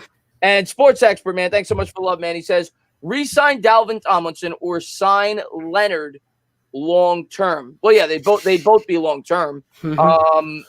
And yeah, that's going to be a big question. And KB, I'll start. I'll let you finish, but I don't think we can answer that question yet. I think we need to see how those two players play this year. But and I think it's going to depend on the price. I think Leo's a better fit. I think he's a guy that can play on both the inside and the out. I like Dalvin Tomlinson. I'm a big fan of Dalvin Tomlinson. He was one of my favorite players on this team last year. He's kind of a nose tackle. I would be shocked if they keep both. If you look at the cap space next year, they only have about $45 million as is on next year's cap. So I don't think they're going to be able to keep both. I would be shocked. I don't think you're going to pay 2 D tackles that kind of money. Not to mention they're pretty deep there as is. So I think they let one walk. I'm not sure who it's going to be. I think it'll come down to what they command on the open market, but I'll let you answer that. One thing I will say for sure, there's no way in hell Leonard Williams is going to get signed if he expects to have a 5-6 sack season and say, hey, I want to give me $18 million. There's no way that's going to happen. If the Giants do that, they're out of their mind, and I don't think they will do that. And that's honestly my expectation for Leonard Williams. I think he's a guy that get a lot of pressure like last year, had tons of pressure, but had a half sack to show for it. And don't get me wrong, he did help out in the run game. He did help, get pressure on the quarterback, and that in turn, helped us to, with the defense as a whole. But there's no way I'm paying a guy that's probably going to get 5 or 6 sacks, maybe even 7 sacks on this team, $18 million. It's not going to happen. Dalvin Tomlinson has been consistent throughout his whole career, man. And he definitely is one of the most underrated players on this team. If I'm going to pay one of those guys, I'm definitely playing Dalvin Tomlinson. But you're right. We really can't answer that question yet, because if Leonard Williams really plays up to the contract he wants, you may have to pay him over Dalvin Tomlinson. Yeah, I think that's kind of a wait-and-see approach and see how they do this year. I know a lot of Giants fans are going to side with Tomlinson because he's an original Giant, and I agree. I stream all the games. Last year, Dalvin Tomlinson, I was consistently calling his name pretty much every week. So exactly. He was one of our better players on defense last year. Not to say that Leonard Williams didn't make an impact. He did. OGR with the $2 donation. He says, what NFL rule would you like to see changed? That's a tough one. That's something that I don't think about often. What rule would I like to see? Well, they were talking about the onside kick rule. They didn't change that. I think they need to get rid of the pass interference challenge. That's just that. If that counts, get rid of that. That's what I would say. How are you going to apply a rule that they never even overturn pass interferences? Every time a coach challenges a pass interference, all the time it's always kept the same, or it's not changed at all. How are you going to apply a rule that never gets taken to effect? That's a stupid rule too. I liked the onside kick rule too. I thought it would be add a different element to the game. As far as a specific rule that I really want to be changed, I really can't really put my finger on one. But I'm sure if I'm watching a game and I see something, I'm probably gonna rant about it and say I want it to be changed. But right now, I probably can't think of one. Yeah, Alphabet says that they already overturned it. I read that so they did. Mikey said that they did as well. Okay. I read that they were talking about it. I didn't know that it was official that they had already gotten rid of the pass interference rule. Oh, they did. If that's the case, that's great. I think that's a good thing. I think that's something that they should have gotten rid of. They basically gave every team 2 timeouts because they never overturned those pass interferences. Right. I see Batgirl popped and she asked us a question. I read Bad Dog will be taking a break from YouTube. Do you know how long and why? He just needed a break. It's a slow habit to all of us. Yeah, it's a slow time during the season, Batgirl. There's not a lot to talk about right now. And there are times where I want to take a break. So I completely understand where he's coming from there. And it's not going to be long. He's going to be live tomorrow night on Bobby's channel with me. We're going to be on Bobby's channel. So Butcher's Block and Patriots Talk. So, but I think he just needed a break. There's really, it's tough to find stuff to do videos on. And, we're kind of waiting until there's sports. So he just needed like a couple of days off. It's nothing permanent. Danny, man, thanks so much for love. He says, can we go back to the throwback Lawrence Taylor jerseys, please? I love those the throwback jerseys. My favorite jersey is the Color Rush. Oh yes, those Color Rush. I don't have a jersey right now, but my first one's gonna be a Color Rush Saquon. That has to be the move there, man. But I would quickly address Kush. He says Tana asked Kidblue about what he made me do on Twitter. So Kush decided to put some challenge on Twitter and say, what was it? Type anything in the comments and I'll screen record myself saying that. So I made him say, Kidblue is my father and I am his child. I love my father very much. And he did that. And my son, I'm proud of you.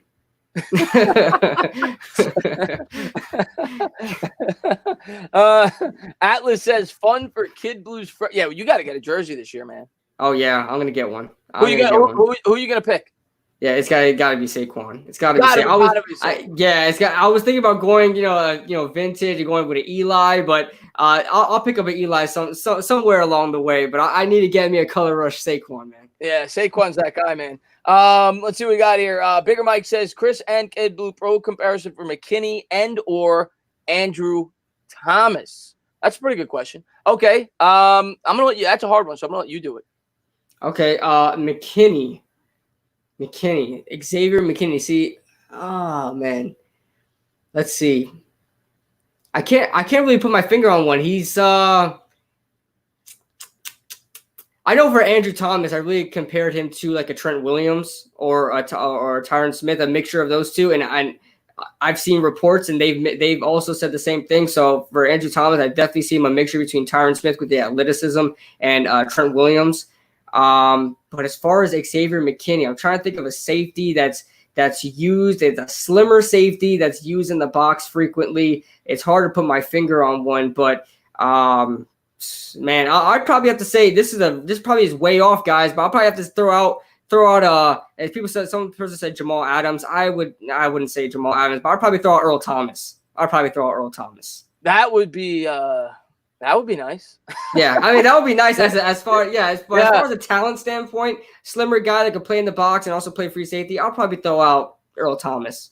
I'd be happy with that. That's for sure. Andrew Thomas, I've also read things. Jason Peters, people have compared him to. But yeah, I mean, that's a tough one. Until I see McKinney play that in the NFL, that's a really tough one. He's a versatile safety though. Yeah. So like you said, he's a guy that's going to be able to play both. Landon Collins, kind of maybe, hopefully better. But in terms of coverage, but maybe a safety like that, a guy that could play up in the box.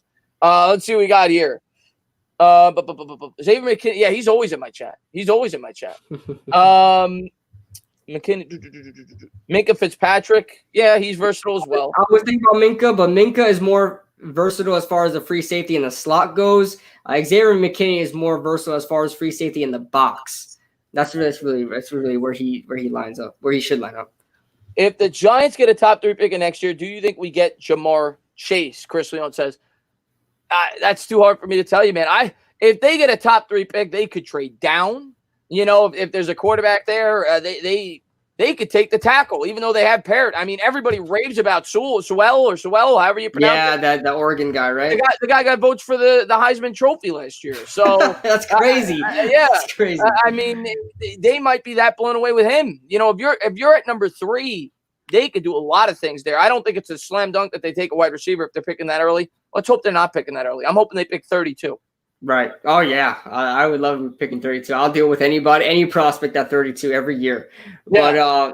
But as far as if we're picking number 3, I'm probably zero. I don't care who's there. I'm not taking a wide receiver 3rd overall. That's no way in hell that's going to happen for me.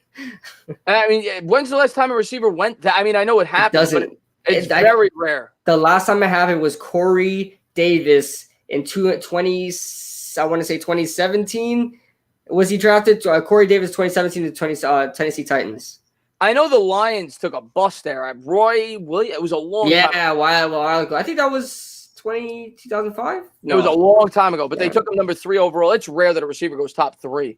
Right. Danny, man, thanks so much for love. I appreciate it. He says Thomas equals Jason Peters, McKinney equals Fitzpatrick. So that's what I said. I said Peters, Fitzpatrick. Yeah, I mean Fitzpatrick's definitely a versatile player, so I definitely could see the comparison there.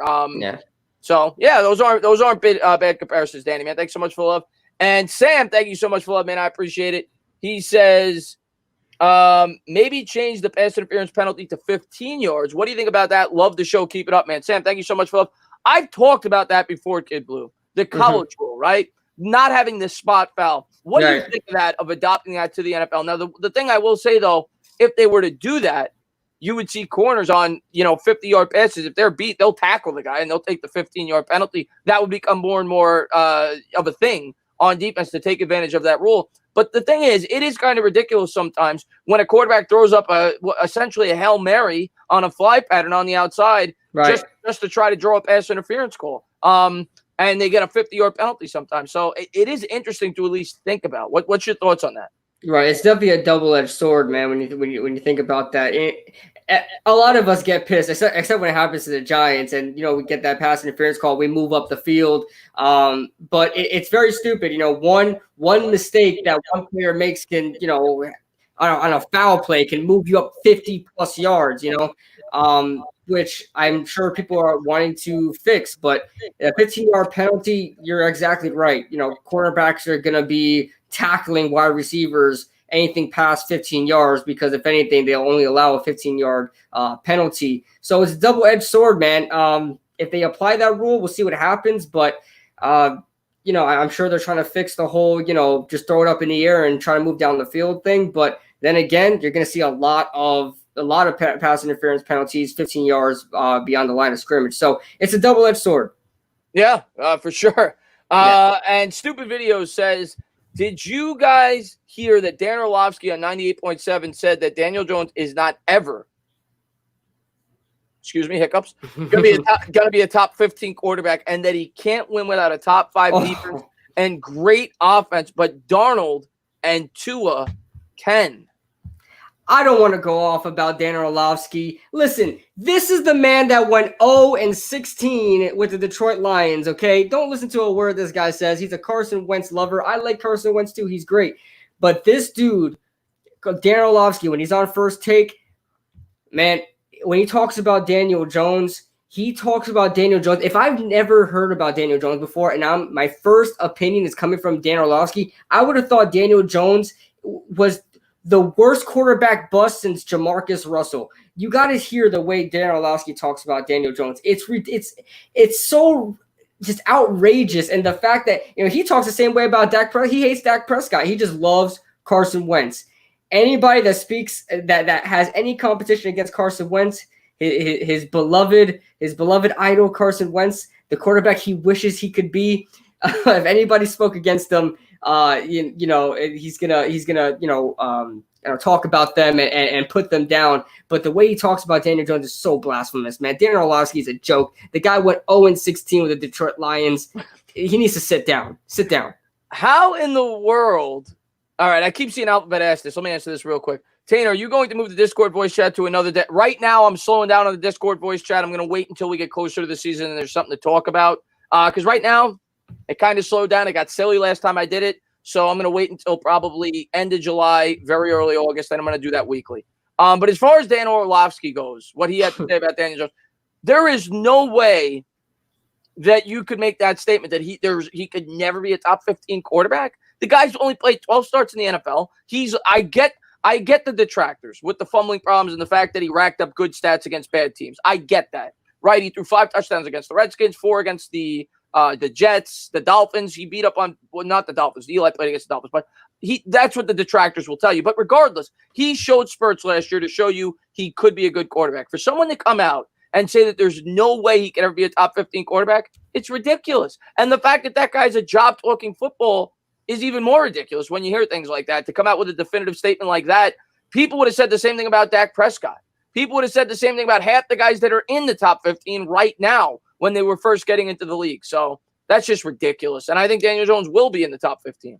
Yeah, and through all those fumbles and all those mishaps that Daniel Jones had, and also only starting 12 games, he also was 1 away from tying the quarterback rookie record for touchdowns this year with 20. I think he has 26 this year. The record was 27 through 12 games. So if you want to talk about Daniel Jones at his start to the NFL, almost tying the quarterback rookie record, you got to look at all the other quarterbacks in the NFL in their rookie years that they had never even got close to that record. So Daniel Jones is off to a great start than a lot of other quarterbacks are. Yeah, 100%. And our Janice, man, thanks so much for love, man. I really appreciate that. He says, random, but people say we're copying the Patriot way. But where did the Patriots originally get that from? Yup, Bill Parcells, New York Giants, baby. He's right. He's right. And in a lot of ways we are. I don't think we're fully copying them. Like Joe Judge has said, he has to be his own man. But yes, he's bringing in a similar scheme. He's bringing in that next man up approach. Nobody's going to be handed a job. You're going to have to work for it. And that's basically what Bill Belichick has done with the New England Patriots since he's been there. Right. And I like that. I think that's the way it should be. And thanks so much for love. I appreciate it. And Mark, what's going on, Mark Tversky? $2 donation says, I think he'd emphasize with him coming from UConn. Is he talking about Orlovsky, Mark? I don't know. Oh yeah, he must be because Daniel Jones went to Duke, small school. Okay. Yeah. That must be what he's talking about. I mean, you know what? I think the people in the media, Mark, are just the people aren't willing to admit that they were wrong, and they want to prove that they were right. And I don't think they've been proven wrong yet, but they've at least been shown that they very well could be wrong. And they're not going to get off their stance. They're going to stick with it until they're absolutely proven wrong. And then maybe they'll start to come out and admit that Daniel Jones has talent. But I don't understand people that aren't willing to give this guy some credit off his rookie year. He played very well. Yeah, even to this day, ESPN is still going off about Daniel Jones. Like they'll talk about Daniel Jones and they'll mention the touchdowns. They'll mention what he did for the Giants. They'll show some highlights, but they'll just go right again. Oh, you got to see. First Take even was talking about Dwayne Haskins, and somebody was talking. I think it was Stephen A. It was Stephen A. Smith. Who other than Stephen A. Right? Stephen A. Smith said he still thinks Dwayne Haskins is a better quarterback than Daniel Jones after what he saw in this season so far. And it's plenty of other guys. I think I saw a quarterback list one time that had Dwayne Haskins over Daniel Jones. I mean, I think that was one of the Sims brothers. That's the thing I got pissed off about. But I don't know. It's crazy, man. Nobody's willing to say Daniel Jones. Daniel Jones gets no love, man, but he adds fuel to his fire. You know what? Eli Manning went through it his entire career. So exactly. Daniel Jones better get used to it. Yeah. Al, thank you so much for the love. He says, Dan Orlovsky is a dope. He fought Rex Ryan on the Daniel Jones pick. Thank you so much, Al, for the love, man. I'll say this, man. Rex Ryan was one of Daniel Jones's biggest advocates. I remember when the Giants drafted Jones before, I think maybe it was preseason. He came out and said he's better than Sam Darnold before the year even started. He knows what he's talking about. Maybe he should have been an offensive coordinator. Maybe he'll be in the league right now. Who knows? But thanks so much, Phil, man. I appreciate that.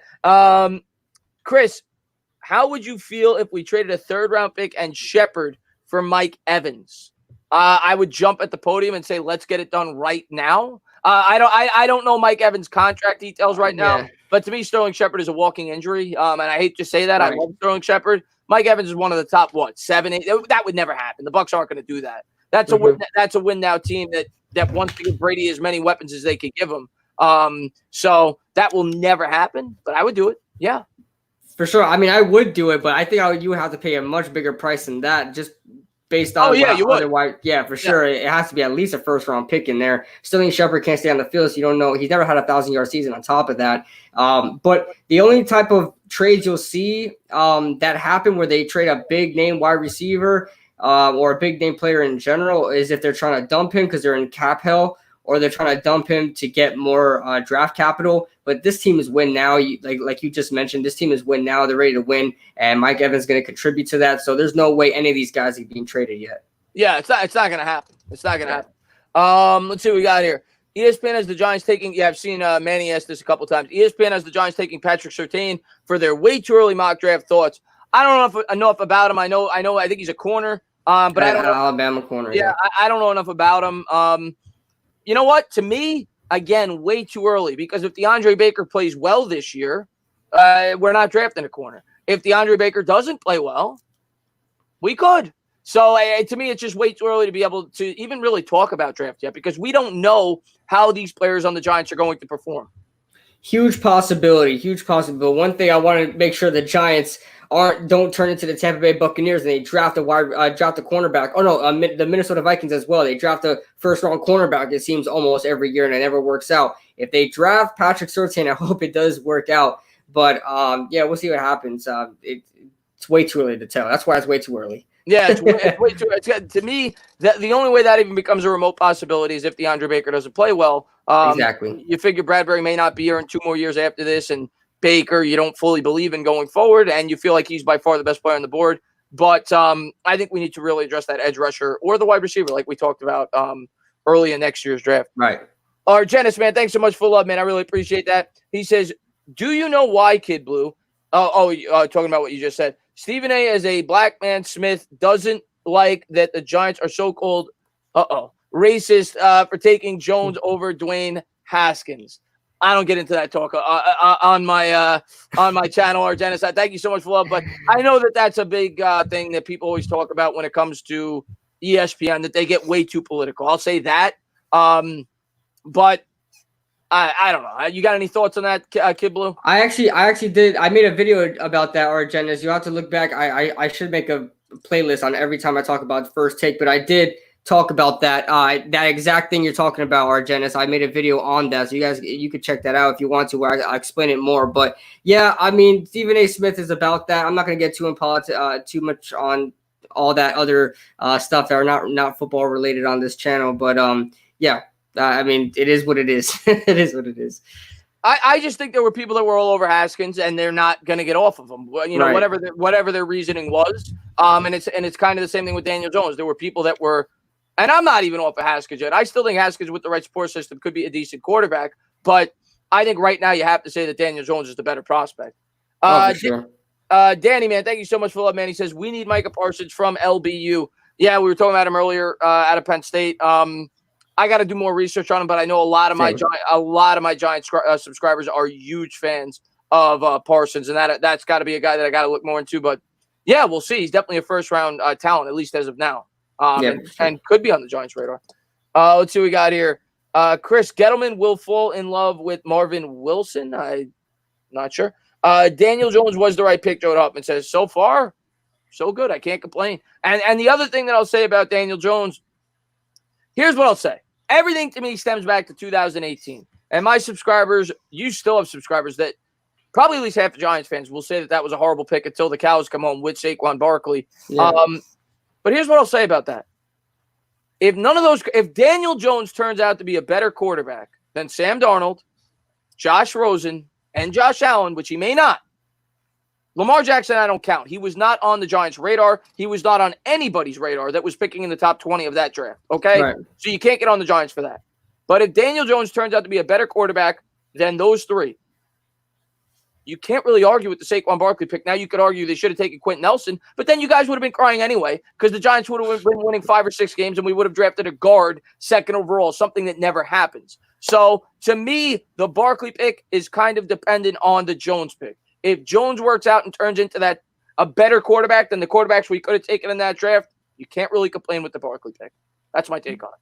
Just look at it like this: if Daniel Jones works out, and like you said, if he's better than Sam Darnold, Josh Allen, and Josh, he's already better than Josh Rosen. But if he's better than Sam Darnold and Josh Allen now, you're talking about a draft in which they drafted the best quarterback, and then you're talking about a draft in which they drafted the best running back, arguably the best running back in football. So if you put those two together, I mean, I'd say that was pretty successful, and they made the right decisions. Yeah, that's the way I look at it. Like I keep saying, this season is going to be I think this is going to be a fun season. Yeah, it's always a fun season, but this one in particular, yeah, we're going to get to see the development of our young players. Everybody's a better QB than Josh Rosen. That's what Lenny said. So far, yes. Yes. Put me in there, coach. Dire Giants fan says Saquon averaged 5 yards a carry in his first season and won Offensive Rookie of the Year and averaged 4.3 yards a carry last season and injured and still broke 1,000 yards. I was talking to somebody in the chat. Yeah, he was banged up last. I mean, anybody that's saying Saquon Barkley's not a good running back doesn't know what they're talking about. Yeah, right. I'm sorry. They right. just, this chat was dead till I showed. I don't know about that, Gator. We always have good chats in here. Darnay Holmes will be Kendall Fuller 2.0. I'd be happy with that. Kendall Fuller is a very good slot cornerback. He was actually a guy that I was interested in the Giants acquiring this year in free agency. The Redskins ended up getting him back.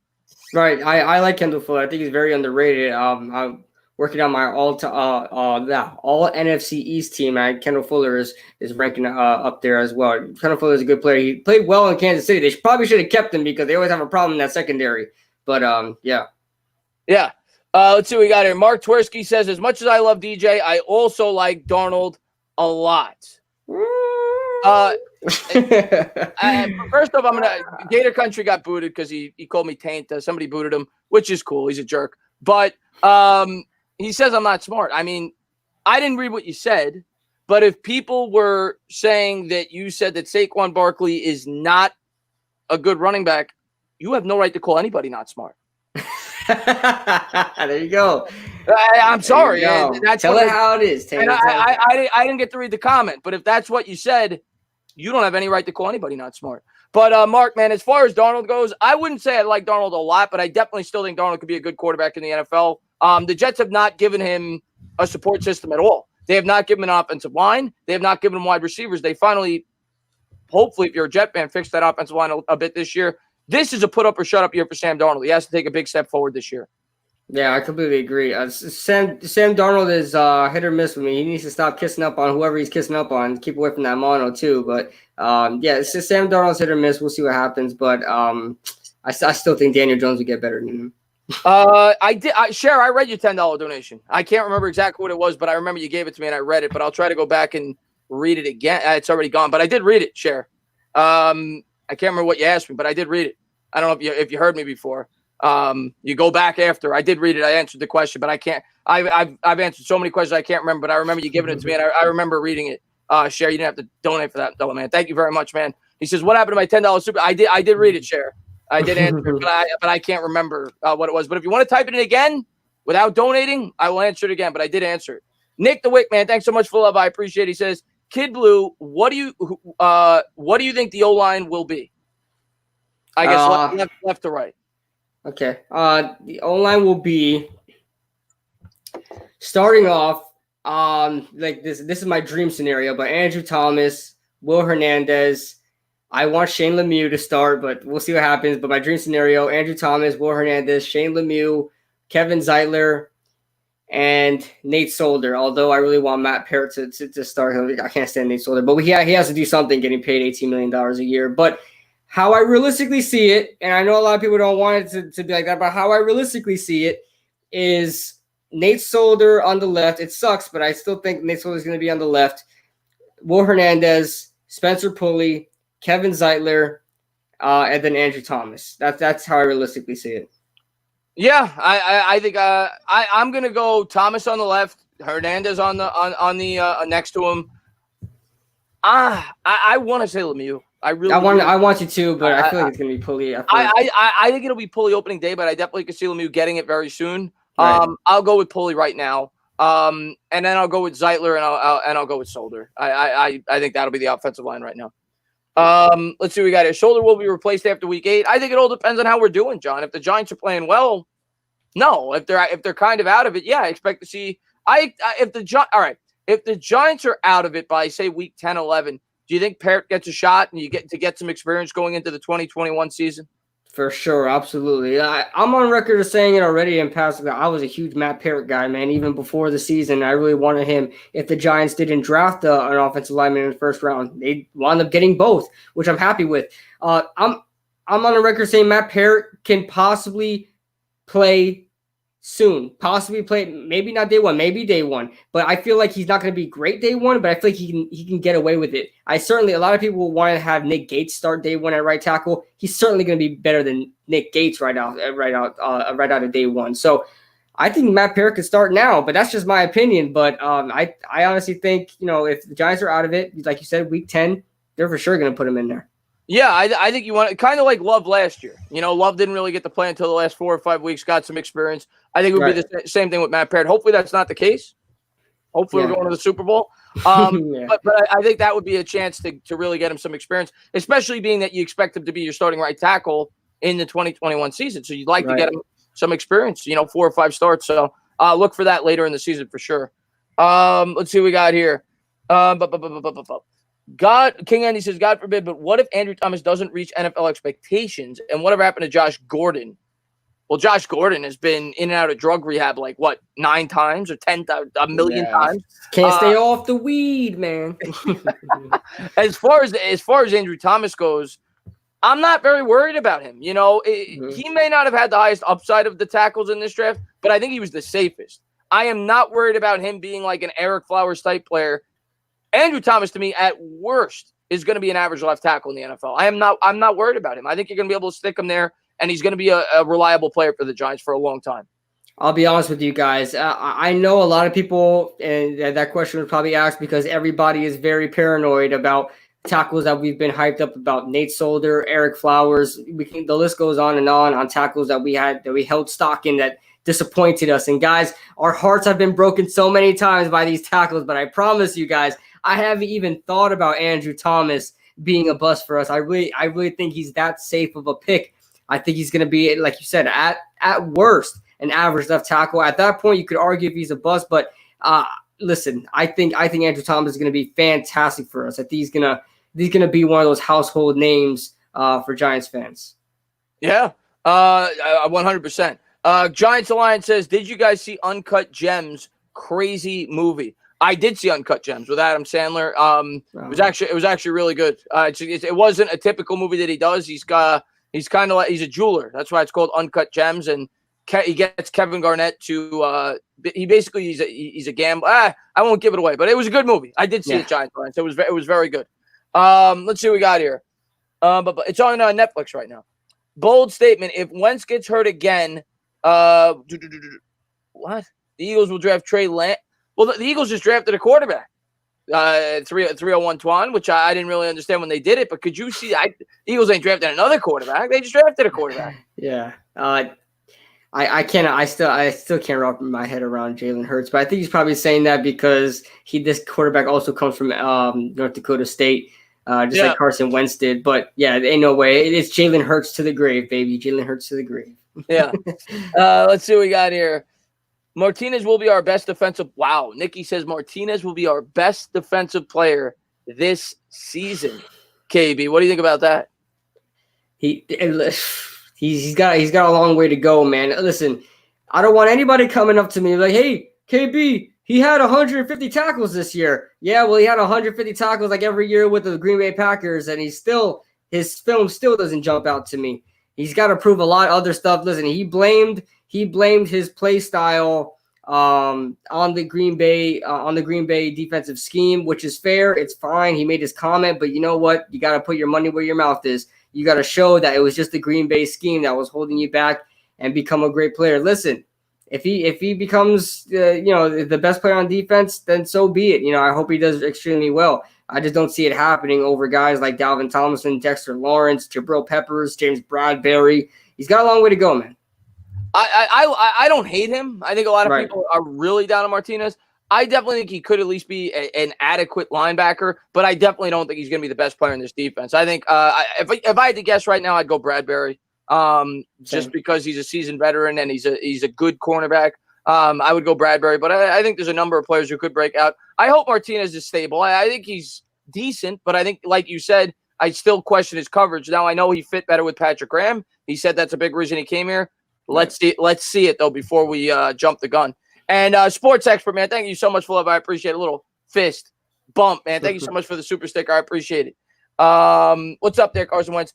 Do you think that David Sills could surprise and make the team at wide receiver? I actually do think he could make the team at wide receiver. That's a guy that's not really being talked about because the Giants brought in, and I seem to talk about him a lot, but the Giants brought in a lot of undrafted free agent wide receivers, so people are kind of forgetting about Sills, who they brought in last year. Yeah. I think he's from West Virginia, tall threat, kind of what they need. I think he had 20 touchdowns over his last 2 years there. Former quarterback. So, yeah, I actually think he stands a good chance to make this team because he played with the practice squad last year, similar to what Victor Cruz had to do his first year. Not that he's going to be Victor Cruz. He's not. But I do think Sills has just as good of a chance as anybody else of the undrafted class to make this team as a wide receiver. Yeah, and I completely agree. David Sills is a great story as well, man. The whole quarterback and transitioning to wide receiver. Even before he was a Giant, I knew about David Sills, and I was rooting for him. Another guy I really liked from West Virginia was Gary Jennings. I don't know where he is now, but him and David Sills, I love them a lot. But David Sills, as far as him making the team, he definitely has a shot. And, of course, he's going to have to be competing with guys like Benjamin Victor, Austin Mack. But, you have some guys that are projected to be on the roster that get hurt often. You look at Corey Coleman, you look at Sterling Shepard. These are guys that get hurt very, very often. And Darius Slayton even had struggles with injuries in his rookie year. And Golden Tate, on top of that, is getting up there in age. So, there's a lot of there's possibly going to be a lot of flexibility with that wide receiver position. I think all options are open right now. Everybody's competing for that spot, and I think everybody has a fair shot. Yeah, 110%. I think it's an open competition, and I think Sills definitely has an opportunity. Right. Mark, man, thanks so much for love. I appreciate it. $5 donation says, Dave been proven to be an O-line. He's talking about Gettleman. Been proven to be an O-line guru with top-tier guys to choose from. Also, inside linebacker was our worst position last 2 years and will be great for us. I love the optimism. To me, it's going to come down to Conley coming back and hopefully showing you glimpses. He showed glimpses of hope last year, in 3 or 4 games. Hopefully he plays well. To me, Mayo and Martinez are too similar. I think Conley at least brings adequate coverage skills. I think for this linebacking core to be pretty good in terms of inside, I think Conley will have to be healthy. I like Mayo. I think Mayo's good for what he is, but if you have Martinez there, I think you need a guy that's more suitable to drop back in coverage. Yeah, exactly. I'm more of a Connolly guy myself, and that's one of the things I did bring up when we signed Blake Martinez. I was very confused because David Mayo was a run-stuffing guy, tackle machine, and we re-signed him, and then we bring in Blake Martinez while we also have Ryan Connolly, and I'm just confused because a lot of these guys are exactly the same as each other. But yeah, I'm more of a Ryan Connolly guy than a David Mayo. I think Ryan Connolly will be beside Blake Martinez rather than David Mayo. I think David Mayo will probably come up on on those short field situations where the team is going to run.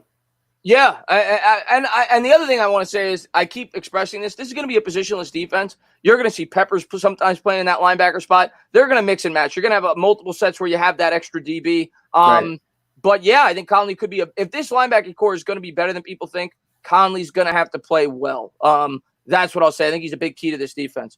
Let's see what we got here. Argenis, man, thanks so much for the love. He says, would you consider making a fantasy football league? Argenis, I did that last year. My channel was much smaller. It didn't garner a lot of interest. I feel like it's too hard for me to do a fantasy league where it's only 10, 12 people when I have 25,000 subscribers. So that I don't want to feel like anybody's left out.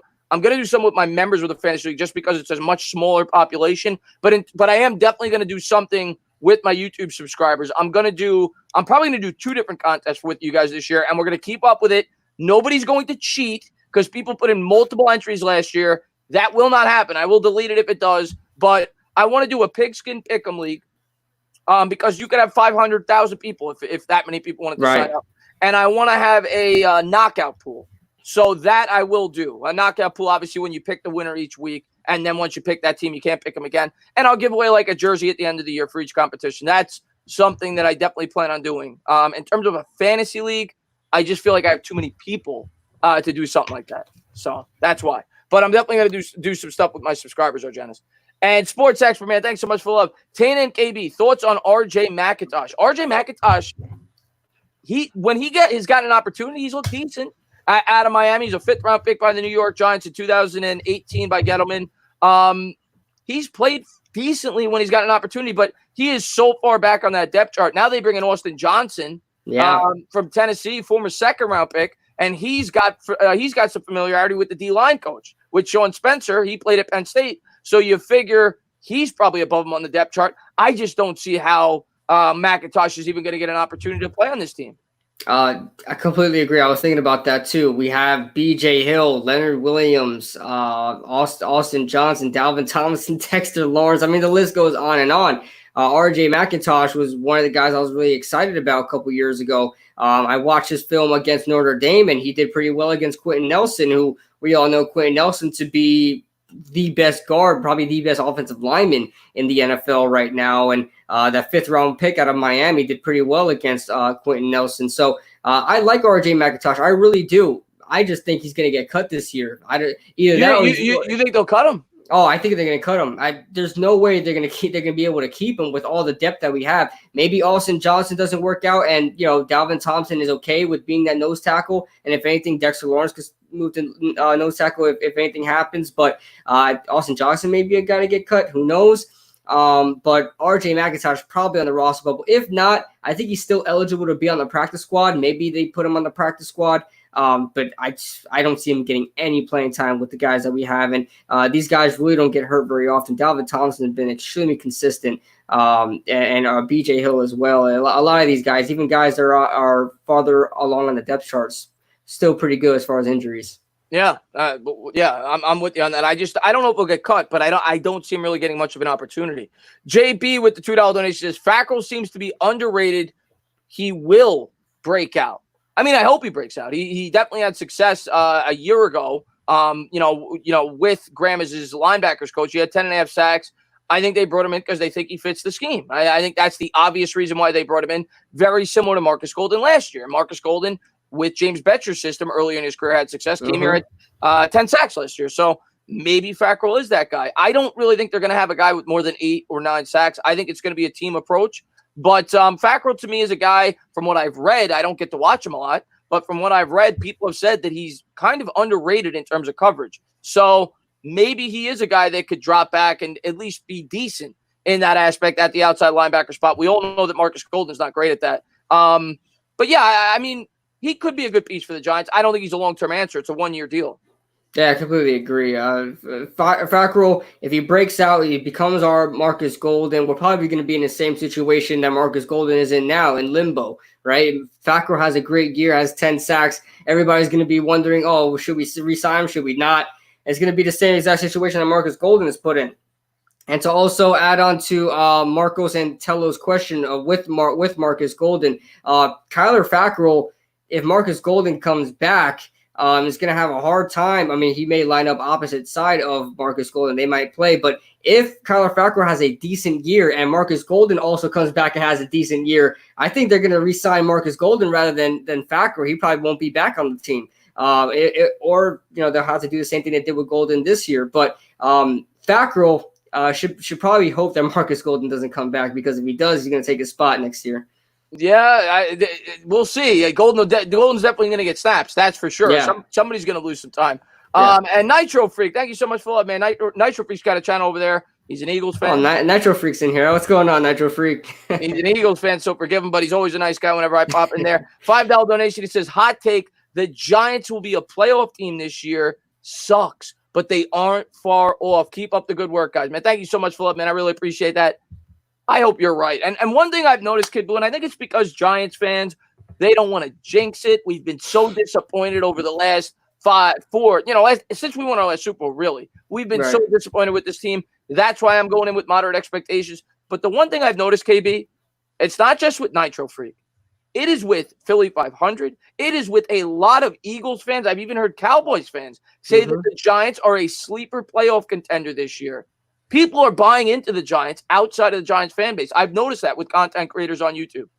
And I'm extremely shocked just because I never thought they would bring themselves to that position. But it is what it is. I also seen some Cowboys video makers, like you said, Law Nation, if you guys know who he is, he also came out and said that the Giants are going to make some noise this year.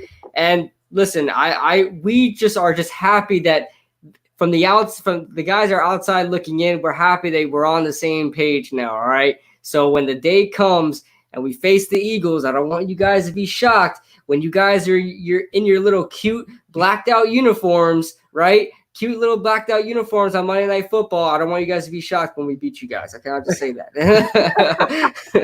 That's gonna be a tough game to win in Philly. Thursday Night Football. That's gonna be a tough game. They're gonna be blacked out. They think it's a curse on the Giants. Every time they're blacked out, they automatically beat us because of the uniforms. But it's not gonna happen. Not gonna happen. Yeah, we got to beat them once this year at least. How do you feel about Andrew Thomas on TJ Watt week 1? David says, I mean, he's going to be put to the test, and it's not just week 1. It's week to week. You got the 49ers got great pass. The first 6 teams we play have good pass rushers. Yeah. So Andrew Thomas is going to be put to the test early on this year, and the new offense in general. Daniel Jones is going to be put to the test. Every one of those teams we're playing early on have a good pass rush. So I think a lot of pressure is going to be put on the back of Saquon Barkley to make the passing game not so they don't get into third and longs. Because if you're in third and long against the 49ers and against Aaron Donald and the Rams and all these other teams, the Redskins even have a very good pass rush. Right. That's recipe for disaster. So I think the Giants, especially early on, are going to try to commit to the run as much as possible.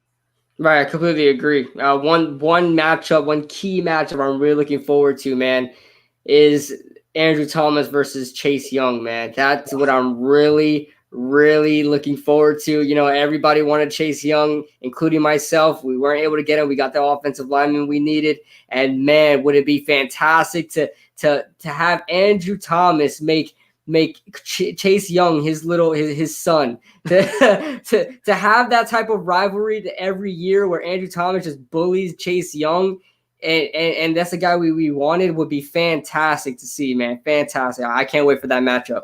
Oh, I think that's the matchup everybody's locked in for. Oh, yeah. Absolutely. JB12 with the $2 donation. Feelings on James Bradberry. I'll start with this one.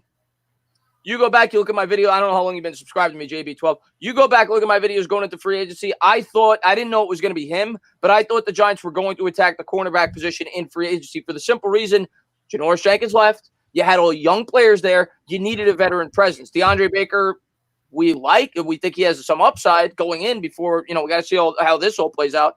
But you couldn't go into the year with him as your number one cornerback. And I think we all agreed on that they were probably going with a tackle in the first round. So I was pretty much set in stone that they were taking a corner in free agency. So I was not shocked when they took James Bradberry. I liked that it was a 3-year deal. It's not a long-term commitment.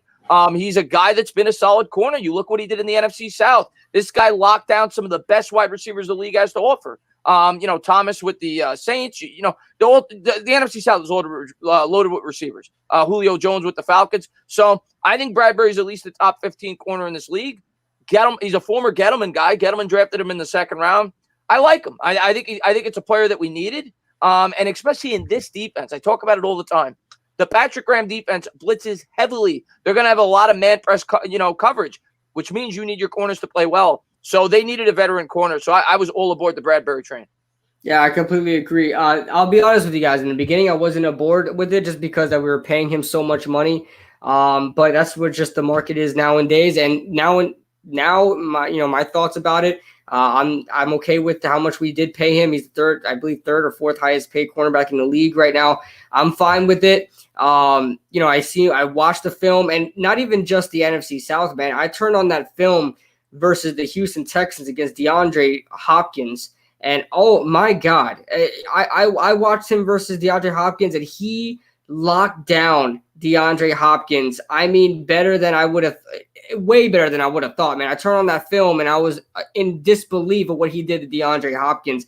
And I think this may be a hot take, but I think James Bradbury is going to be a lot better in this scheme than he was with the Carolina Panthers. He played well in zone, but I think he really excels in man coverage. Down there in Carolina, they do not play a lot of man coverage. He was very limited to zone corner, to play zone corner. He did well at that, but the very little film I seen him playing man, he was very, very well at that. He played man throughout the DeAndre Hopkins game against the Houston Texans. And if the Giants play a lot of man, they're going to, like you said, they're going to be blitzing heavy, playing a lot of press man, which is also a strong suit of DeAndre Baker. So this could be a win-win situation. DeAndre Baker's a press man corner. James Bradbury, I think, plays a lot better in press. So man, the sky's the limit for James Bradbury. I think he's going to be a fantastic pickup. Yeah, I like the Bradbury pickup, no doubt about it. And like you said, a lot of people point to the money on a per year basis, but you got to remember it's only 3 years. Right. And they could really get out after 2. So it's not that big of a commitment. So I liked it from the start. Mark with the $2 donation. I appreciate it. He says, Giants will be the next NFC East team to win a Super Bowl. I'll tell you what. Eagles fans in here. I saw we got a Carson Wentz guy in here. May not like hearing this. I hate the Eagles' future. They got negative $51 million of cap space if going into next year. If the Eagles don't win a Super Bowl this year, I think the Giants have a better chance of winning a Super Bowl over the next 5 years. I'm going to tell you that right now. I do not like the way that the Eagles are set up after this year. If I had to pick a team in the NFC East after this year, now the Eagles and Cowboys are definitely well above everybody else this year going in. But if I had to pick a team that was most likely to win a Super Bowl over the next 5 or 6 years in the NFC East, it would either be the Cowboys or Giants for me. I don't like the way that the Eagles are set up. And the Redskins, I got to see a lot more out of Dwayne Haskins before I'm ready to buy in. So over the next 5 years, I would say it's either the Cowboys or the Giants most likely to win a Super Bowl in the NFC East.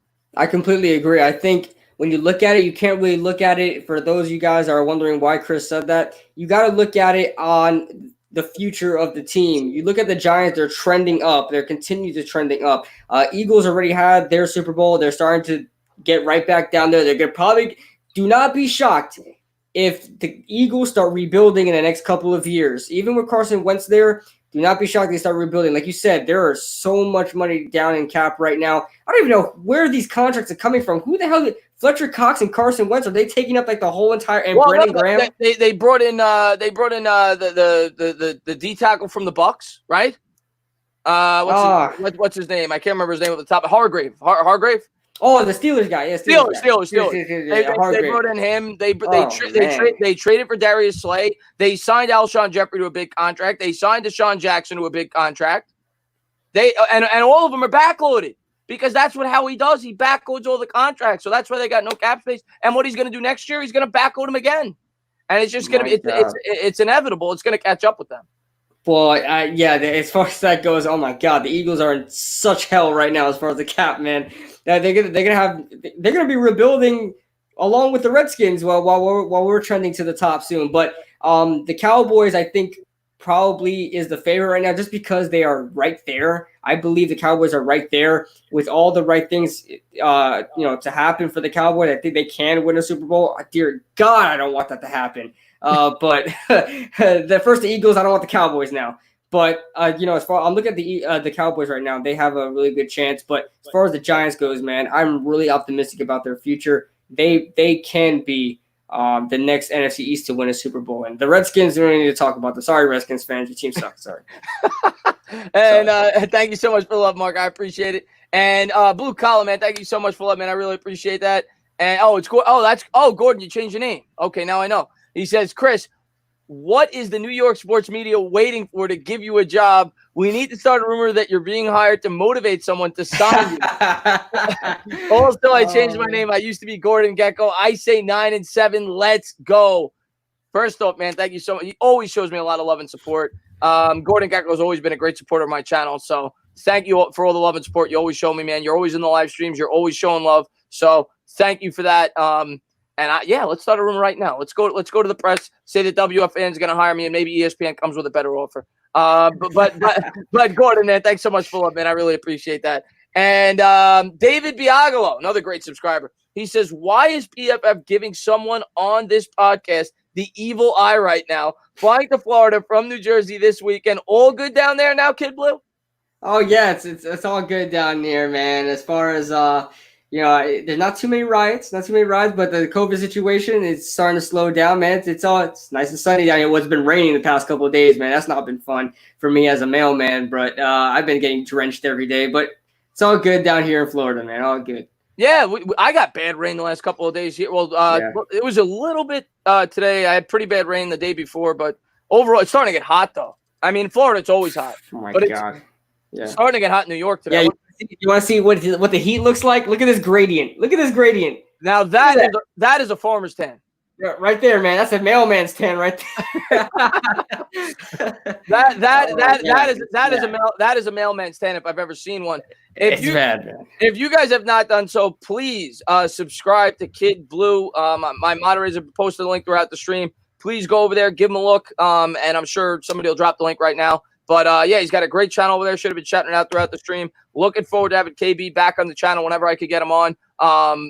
Great guy. Great Giants channel. We'll definitely be working together a lot during the season. Sure. And how late can you go, KB? I don't want to keep you too long. Doesn't matter. All right. We'll probably go for about another half hour, guys. But thank you to everybody for being here. I really appreciate it. Chris, we need you to be the GM. Isaiah. I mean, I basically was the GM this year. If you watch my channel, not that I called every player, but they took the exact strategy that I said, both in free agency and the draft. So I was very happy with this offseason. Some Giants fans might not have been, but I went into the offseason saying I don't want any 5-year deals. I want short-term contracts. I want them to get a veteran cornerback, sew up some needs, and then draft a heavy offensive line in the draft early and often, and that's exactly what they did. So I could have been the GM this year, Isaiah, and maybe we wouldn't have ended up with the same players, but we would have had the same exact strategy. I was very happy with this offseason for both Joe Judge and Dave Gettleman. For sure. Yeah, and as far as this draft goes, I know we had drafted Saquon Barkley in 2018. I know we drafted Daniel Jones in 2019, which probably, if all things works out, these guys will go down in Giants history. But if we really look at things, I think this draft right here is really what's going to be remembered the most as far as Giants fans and Giants history, man. As far as bringing in Joe Judge, Jason Garrett to help with that offense, the offensive line being booted up, and just a lot of progression I could see happening in this offseason that I think a lot of people are going to remember for a couple of years now. Like I said, I acknowledge Saquon Barkley and Daniel Jones in 2018, 2019, but I think 2020, this draft and this offseason will probably go down in history for Giants. Yeah, I want to say goodnight to Lamel Sinclair. I didn't see him when he popped in. There's just a lot of people in here. Great subscriber of mine. I always try to shout him out when I can. He's always very active in the Giants community. So I hope you're still here. I know he said goodnight. Lamel Sinclair, have a great night. And JB with the $2 donation, he says, we need a new jersey, maybe a rebrand. People talk about that all the time, KB. And people are saying we need a fresh start. We've had a horrible 7 or 8 year stretch. We need a fresh start with a new jersey. I'm not a huge jersey guy, but I wouldn't be opposed to it. We've had the same jersey for a while now. Yeah. And I kind of like the retro look. Some of these jerseys I'm not a big fan of, like the Jets jersey. I'm not trying to rag on the Jets. I didn't like the jerseys. They looked like college jerseys to me. Right. I don't like I don't want it to be too fancy. But I wouldn't mind a different jersey.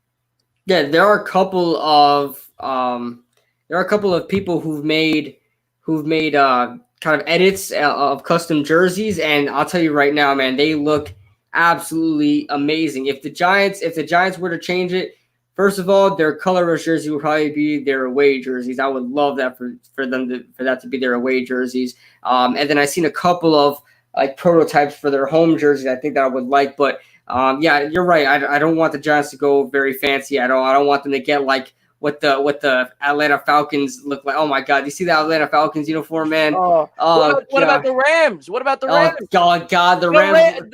I swear, the first thing I thought of when I saw the Rams' new logo, I'm not even talking about the uniform. Yeah. I thought it was Donald Trump's haircut. yeah. When I saw the Rams logo, I thought it was Donald Trump's like. Yeah. I'm like, that logo is horrible. It's awful. It's terrible, man. And their uniforms are so like out there. They look like IKEA employees, man. Yeah, just the blue and white look like either IKEA employees or Best Buy employees, man. They look like they're about to give me a coupon on something. Christian says, do you think Wayne Gallman will stay with the Giants? He's kind of, to me, he's kind of a fringe guy right now on whether or not he's going to make it. We'll have to wait and see what happens with Leak, the running back from Maryland, the rookie. I like him. I think he could make the team. Obviously, they brought on Dion Lewis. He's kind of a fringe guy right now. Elijah Penny, you figure, is going to make it. He's the lone fullback. It'll be interesting. I don't think he's a gimme. Yeah, I don't think so at all. I don't think so. And on top of that, he's a guy that would, like you said, with Dion Lewis there as the scat back, as a guy that's a receiving back, Wayne Gallman really doesn't have something that none of the other running backs have. So it's going to be hard for him to really bring something to that depth chart. Yeah, we'll see. I think he definitely is going to have an opportunity to compete, but he's definitely not a lock. Yeah. Eric, man, thanks so much for love, man. He says, I'm starting to get excited about the secondary. If Baker could play like a first-round corner, the rest of the pieces are there to be a top 5 secondary. Yeah, I don't want to put too much pressure on me yet, Eric, but I agree. Mm-hmm. I think, okay, I did a video on this, but think about this, Kidblue. Look at who we've drafted, the players we've drafted. DeAndre Baker was the first corner drafted in his draft. This year, we drafted the first safety in the draft with Xavier McKinney. We drafted either the first or second slot corner with Darnay Holmes. We spent a supplemental pick on Beal. Sam Beal. Yeah. We spent the second highest cornerback in free agency we brought onto the team. So the Giants have put more into the secondary than any other team over the last 2 years. And they're all young. You got to figure they got the talent with the proper coaching. You got to figure this secondary should be a much improved unit this year. Oh, completely agree. On top of that, Jabril Peppers, too, who we traded for. I mean, this secondary really, with the right coaching, like you said, with the right coaching, they get some experience under their belt. Cornerback's one of the hardest positions to play coming from college to the NFL. I mean, you're going to get bullied. So as far as the experience goes, they're going to have their experience. They're going to get a lot better. And the sky's the limits for this secondary. I really like what they're trending towards. But one thing I will say about the secondary, they really have to find a guy that's going to play out deep. I know a lot of people want Xavier McKinney to play that role, and I guess he will play that role. I just feel like McKinney's best strong suit is closer to the line of scrimmage. I feel like you'll be doing him a disservice by making him play out, in coverage too much. I don't think that's his strong suit. Even in Alabama, I don't think he was great at that. I really want to find a deep cover guy because, we'll still be getting beat deep if we can't find a guy that will do that. Maybe it's Xavier McKinney. Maybe he gets coached up, plays that role to the best of his ability, and he's great at that. That's fine. But in my opinion, we don't have a deep cover guy just yet. Yeah, well, it's definitely not a finished product, but it definitely should be much improved. And I didn't even mention Darnay Holmes, who's one of my favorite guys that we drafted. So yeah, and Julian Love, didn't even mention him. Julian Love. I'm excited about this secondary. I really am. And sure. Our Janice, man, thanks so much for the love, man. He says those Chargers jerseys are fire. The powder blues are one of the best. Might be the best jerseys in the league. Best jersey in the league. Part of the powder blue Chargers jersey. Best jerseys in the league. Yeah, they're great, man. Kevin Wall, man, thanks for the love, man. He says, where do you think the Giants O-line will rank in the NFL by the end of the season? Okay, it's kind of like the secondary with me. I don't want – we kind of talked about this at the top of the show, but I don't want to put too much pressure on the offensive line coming in. We've been – I think last year we were mid-20s, maybe early 20s. I can't remember. But I don't know how we were even that high. We gave up the most pressures at the tackle position in football last year. But I think league average, I think that's fair expectations for this team this year. Around league average, between 18 and 15. That's what I'm looking for this offensive line this year because we still have a weakness at the center spot. We're still young at the tackle position with Andrew Thomas, even though I definitely like him. You're moving Nate Solder over to a position he's never played. So I think league average. I think that's what I'm shooting for this year. I think that's realistic. And if they do that, I think that's a big step in the right direction. Exactly what I was going to say. I was going to say that that the offensive line is probably going to be around the high teens. I would love to see a lot more improvement, just to leapfrog all the way into the top 10. That would be my dream scenario, but realistically, I definitely see them in the high teens. Yeah. JB12, man, thanks so much for love. Holmes or Love in the slot? That's a good question. That's a good question, KB. Call me crazy. I'm probably putting Holmes right now. Julian Love, struggled in preseason, guarding the slot up, and that's probably one of the reasons why they kept him at safety. And he was supposed to be our slot guy, but he got beat out by Grant Haley and others. Even I think we've seen Corey Ballentine playing more slot than Julian Love last year. Julian Love was mostly playing that safety position, but now with Xavier McKinney, now there's the question of, is Julian Love going to compete now again with Darnay Holmes? So we'll see. But as far as it goes, man, I'm really excited about Darnay Holmes. Like I said, I watched a lot of film on him. I watched a lot of 2018 and 2019. 2019, he was hurt and still playing well. So I like Darnay Holmes. With all the hype that he's getting from Deion Sanders and Bucky Brooks and a lot of these guys, no doubt in my mind, he's probably gonna live up to the hype. I'm with you. I think Darnay Holmes, and I also think because Love's more versatile, Love could play safety. I think they're gonna have a lot of 3 safety sets. Like I said, I think you're gonna have Peppers in at the linebacker spot from time to time. They're gonna find a way to get Love in the game. But if I had to pick somebody that's going to be set in at the slot corner between those two, I'm leaning Darnay Holmes. I'm a big fan of Darnay Holmes. We've read the things that Deion Sanders, Rod Woodson had to say about him. He's smart. He's athletic. I think the Giants might have got a steal there. I like Darnay Holmes a lot. And for that position, I'm actually leaning Darnay Holmes. Yep, I'm with you on that one. Thank you for the love, though. I appreciate it. Mark with the $2. He says, imagine if Love becomes a great single high safety. That would be nice. That'd be nice.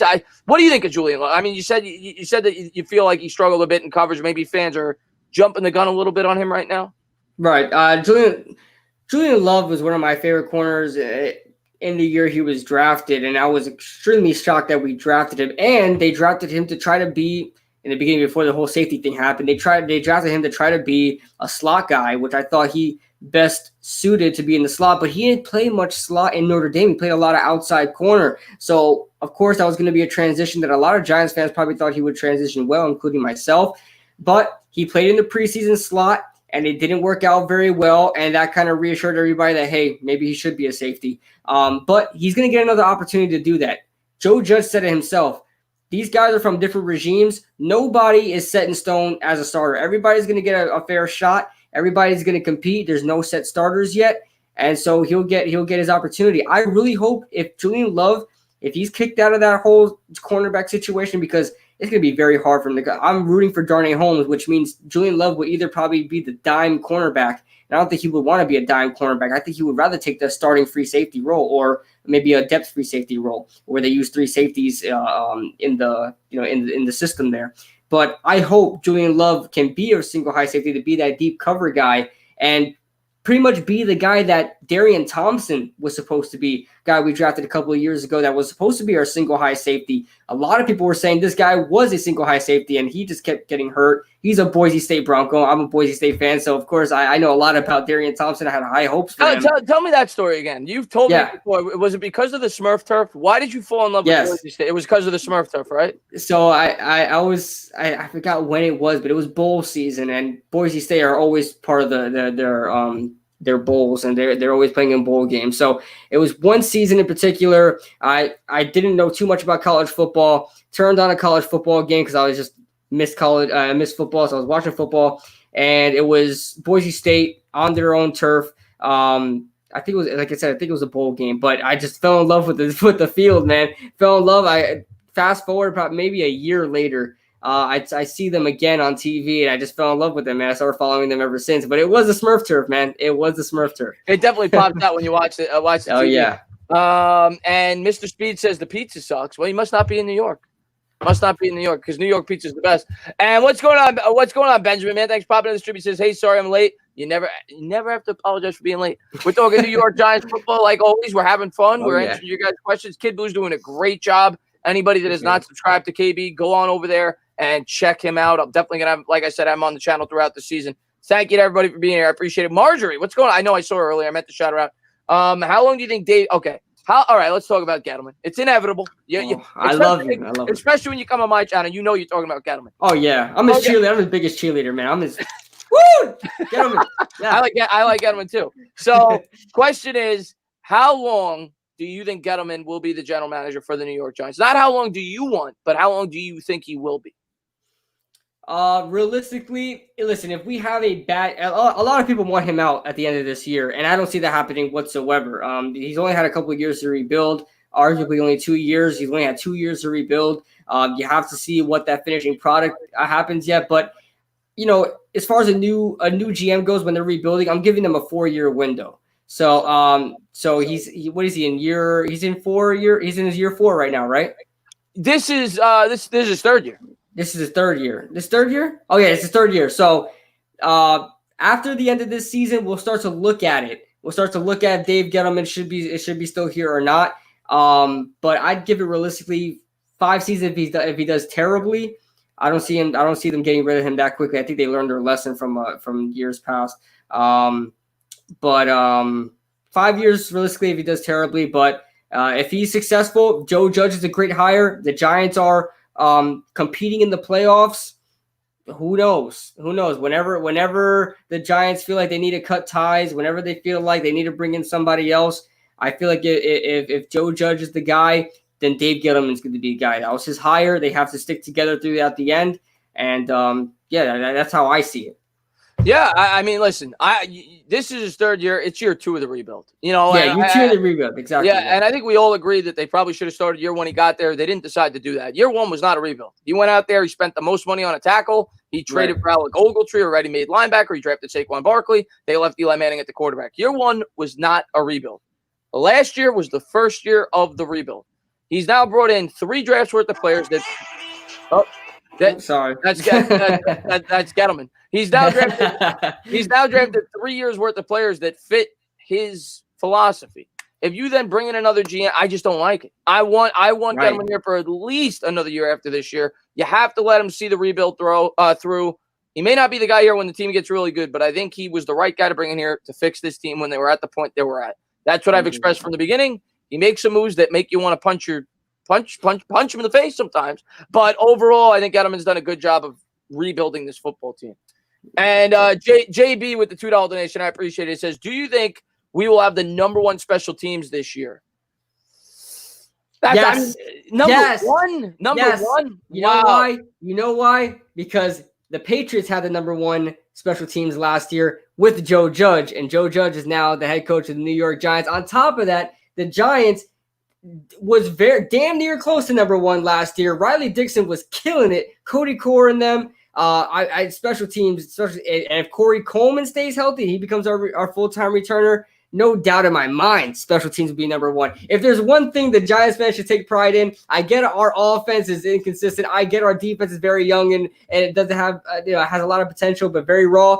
Listen, special teams is going to be fire this year, guys. If there's one thing you can hang your hat on, it's special teams. I agree. I think we're gonna have one of the best special teams. I can't go as far to say number 1. I'm going to do it. I'm going to do it. I love it. We have a great special teams coach to begin with. We kept him on. Obviously, Joe Judge, one of the best in the business now, the head coach. We bring back Cody Core. We bring in Nate Ebner. Corey Coleman's back.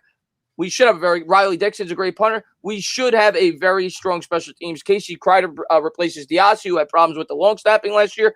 I think the Giants will be well coached. I think we're going to have one of the better units. To be number 1, I don't know about number 1, but I hope, and I'm not going to say it's impossible. I think the Giants are going to have a very, very sound special teams unit. I'll definitely say that.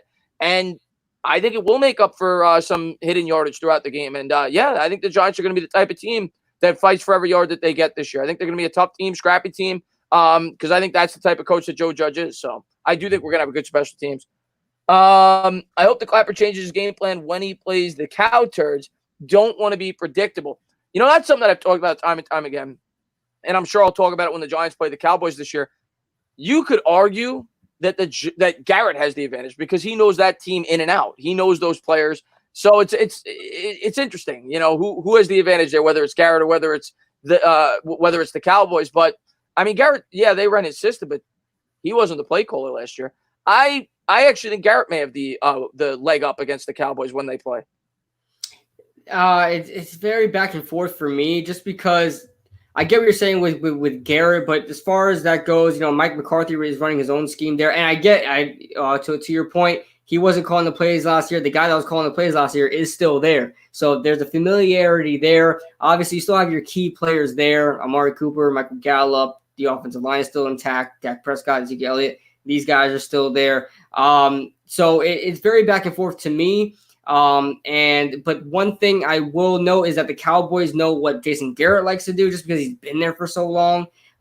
So to me, I think both sides have a fair shot, but I know Jason Garrett is going to transform the Giants into what he wants. Maybe it may be different than what he ran with the Dallas Cowboys, and that's something the Dallas Cowboys won't be seeing coming. So I would definitely say both teams have a fair shot, but I think Jason Garrett has a slight edge. Yeah, I don't think either one's huge edge, but I actually would argue Garrett might have the bigger edge. And Hazelnut, man, I meant to shout you out earlier. I saw you in the stream. Thank you for being here. He says, "Hey Chris, could I get a shout out for my two dudes, BMFP and Mr. Ziegler?" Thank you, brother. Hazelnut, you're always in here. You always show love. There you go, man. Thank you for being here. And let me get to the donation by David Serby. Thank you so much. He says, "I think Cam Brown looks like Jalen Smith 2.0 to me. Do you think he can make the linebacker core? Great job, fellas." David, man, thank you so much for the love. The one thing that I've read about Cam Brown, and, I don't have a set opinion on him until I see him out on the football field, hear how he's doing in training camp, everything else. First off, I think the coach staff clearly liked him. Sean Spencer, Penn State, there's the connection there. But the one thing I've read about Cam Brown, he's undersized. I think he was only 198 pounds when he entered college. He bulked up to about 230 now. But he's still, I think, got to put on maybe another 10 pounds. I think he's going to be a contributor on special teams, a depth piece on the linebacking core right now. I don't know if he's going to have a set role year one, but a guy to definitely keep your eye out on. Yeah, I completely agree. I don't even know if he makes the roster, just because even if he is a special teams player, he has to take up one of the spots on a linebacker position, and we have so many inside linebackers, it's going to be hard for him to really make a mark. I know a lot of people like him because he is probably the most different linebacker we have, and probably the closest to be a pass coverage linebacker, which is what we need. But man, I watched this film, and the guy was bad. He was bad. And Jalen, I mean, he looked like he wanted to go up and tackle somebody, but the moment he got there, he was like, "Whoa, okay, I'm just gonna try to hug you and try to bring you down." But he had made some great plays in behind the line of scrimmage. I've seen him do that a couple times, but I'm not holding too much stock in Cam Brown. I really don't think he's even gonna make the roster, to be honest with you. Yeah, well, so I don't know. I think he will, but we'll see. We'll see. Yeah, but I don't think he's going to have much of a role. JB with the $2 donation, he says, "Do you think Rosas bounces back?"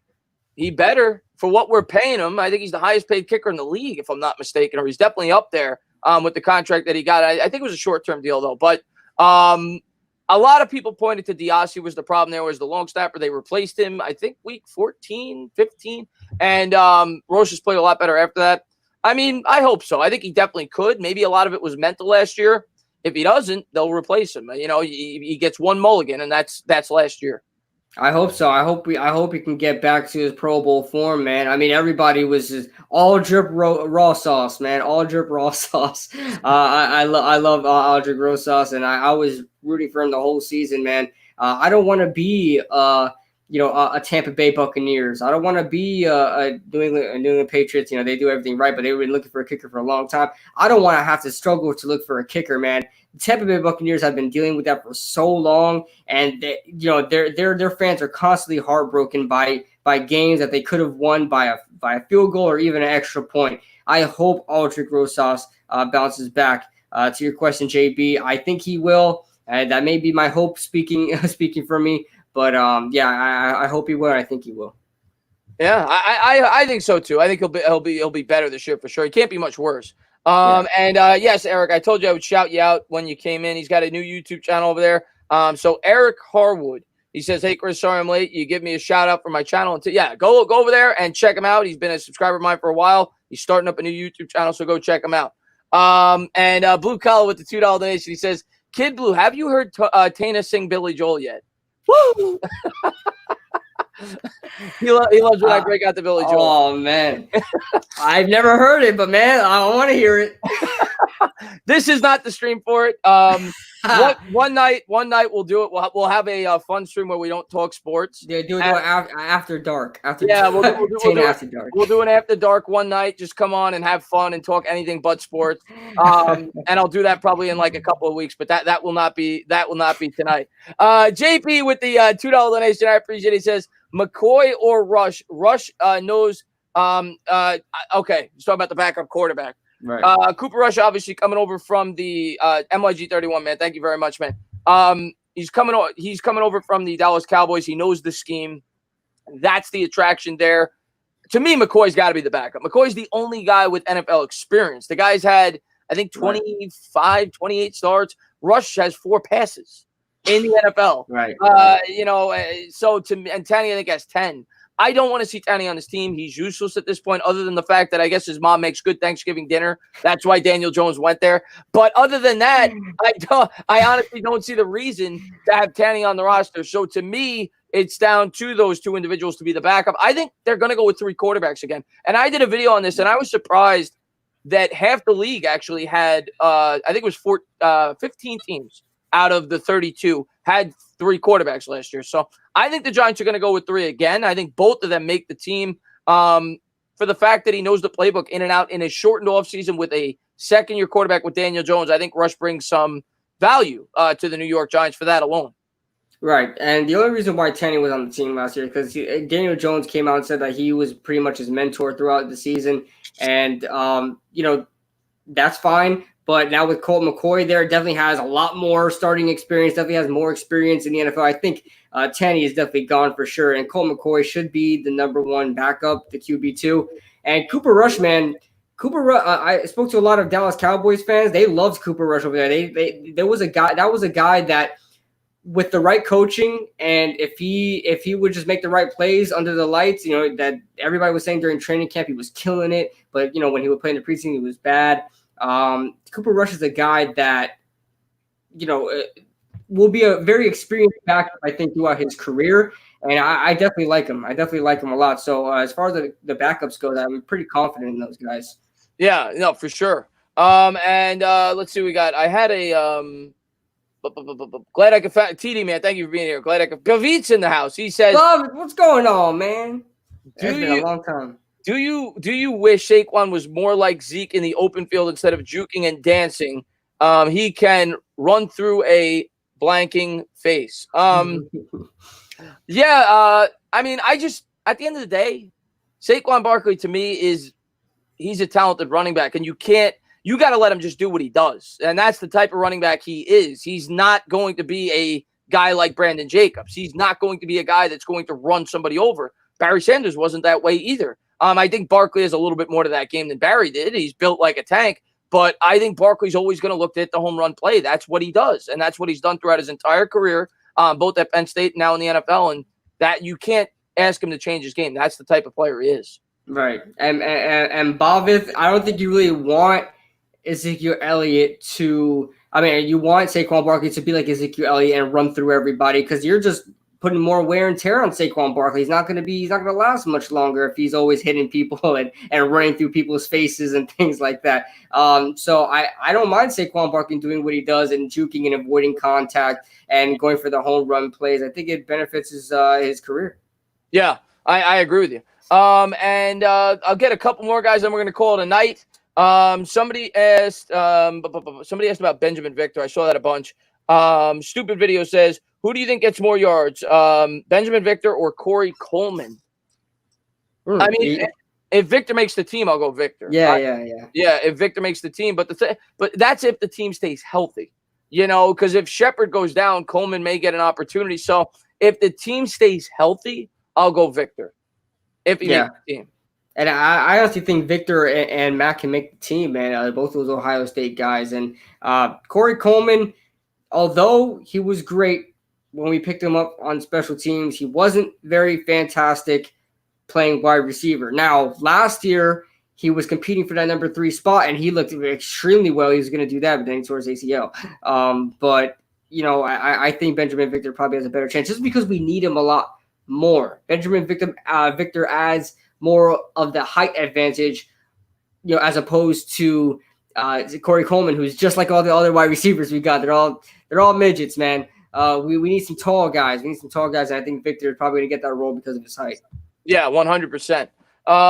And Black Jackson, man, thank you so much for being here. He says Saquon is going to be the MVP book. And I see you got the member. I just want to let the members know. I meant to post it in the members' notes today. I got to figure out a day this week. I'm going to do a members giveaway this week. We do that once a month. So anybody that may be new to it. I think Black Jackson may be relatively new. I'm going to be doing that this week, so be sure to check out the community notes. Just want to let you guys know that. Forgot to tell you guys. Nikki, next live, I'm going to be live with Bad Dog on the channel this week. I think probably Thursday or Friday. That'll probably be the next live. And I'm going to be doing my next live without Bad Dog. I'm going to be doing a subscriber live stream. I'm going to mix it up. I'm going to do one where I have a guest on, and then the next one is going to be where you guys get to come on. Now, they're going to be preset people. I'm not going to just pick people out of the crowd because then it gets chaotic. You don't know what they're going to say when they come on here. But you have to follow me on Instagram at Entertainer, and you guys are going to give me your information. You're going to private message me on Instagram, whoever wants to come on. And I'm going to have probably 3 people on the next live stream that are subscribers, and we're going to talk Giants football for about 20, 25 minutes apiece. So that's something that I got working in the books as well. What's up? Payback Carter, what's going on, my man? Does Zeke have more touchdowns or games suspended? I think he's got more touchdowns. Hey, Chris, do you think our 2 starting pass rushers will be both if we don't keep Marcus Gold? Oh, I think you're asking me who do I think will be the Giants starting pass rushers? I think it's going to be Zimenez, and I think it'll be Fackrell, but I think Carter's going to get time as well. I think all 3 of those guys get about even amount of playing time. I think they move Carter around into different areas. I think he can do a lot of things, but all 3 of those guys will get about the same amount of snaps. Yeah, I probably say the starting guys out there. Well, assuming Marcus Golden comes back, because it probably looks like a possibility right now, but excluding him just for the sake of the matter, I'll probably say Fackrell and Zimenez as well. Yeah, for sure. Peace. Yeah, have a great night, man. Yeah, it's 11:15. We are going to close this out now.